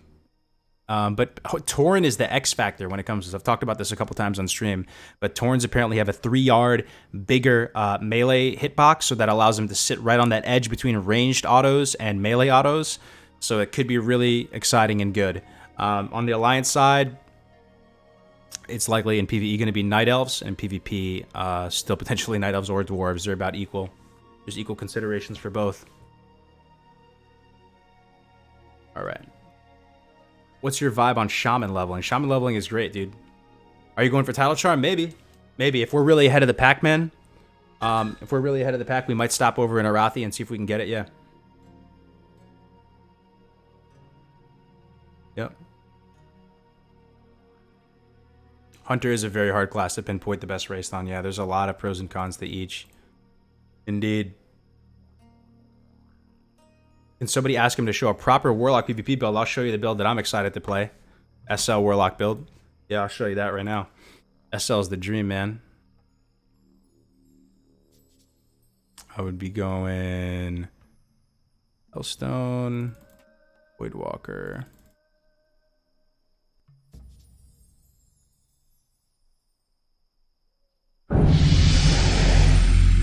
SL, and I'll be going into Affliction. Get this.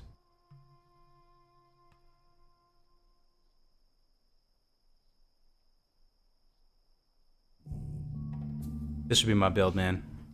Or SL Warlock. I'd really be really excited by this. Actually, I messed up. I need Fell Concentration as well. If I can get it, if I can afford it.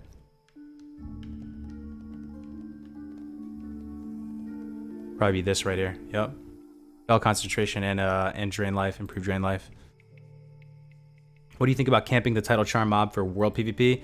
Good luck, man. A lot of people are going to try and get it. But if you can get ahead of the pack, I would absolutely check to see if he's there. That PvP, that trinket is the nuts. Title Charm is so good. Hey, Kargoz, on the guild application, are the questions about your character pertaining to the character you are planning to main in Classic or the main in Retail? I believe just the main in Retail, or your overall gaming experience. I haven't seen the application. They just updated it yesterday. Egregious did. Why SL over Destro? It's just kind of a personal thing. I haven't really explored the whole meta of Warlock PvP too much. This fits my playstyle immensely. I've heard in pre-mades that this may not be the best spec to go because you just don't put out enough pressure. But as far as World PvP and something that I'm looking to really heavily indulge in is for sure SL. It seems like it's so much fun, man. Like,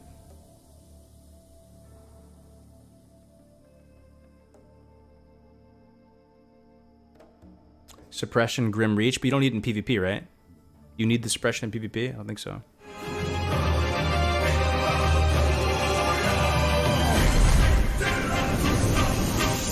Get a donation, that isn't. Hey Aegean, my man. What do you chat think about pre-made BGS? Will it be a thing in Classic? Papa Moon with the $1, man. Thank you. I'm not sure, man. I'm not sure exactly what you mean, man. Can you message me on... okay, here we go. Yeah. Can you message me on Discord, man? I'm not sure if I understood the question right. It kind of disappeared. Any thoughts on the economy? I'm thinking gold sellers, overpriced boosting services. There's always been gold sellers in WoW, man. There's going to be gold sellers again. I think Susan Express be making a comeback. Kargoz, I know you have some videos on warrior leveling, but I'm looking to tank as a warrior. I know leveling I'll want to stick to Arms Fury and then to switch to Prot. Show a Prot build? Ooh, man. I have a guide coming out for this, man.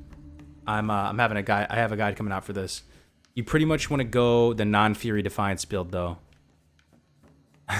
If that makes sense. I don't know the talents off the top of my head. I don't want to mess it up, but you don't want to dual wheel tank until you've cleared the raid a little bit. Okay, here we go. We got the question. I joined Dunedain's guild, and the guild said I should go main tank as warrior. I was planning Pala Priest and do a level with my mate Lock Paladin. So here's my question to you.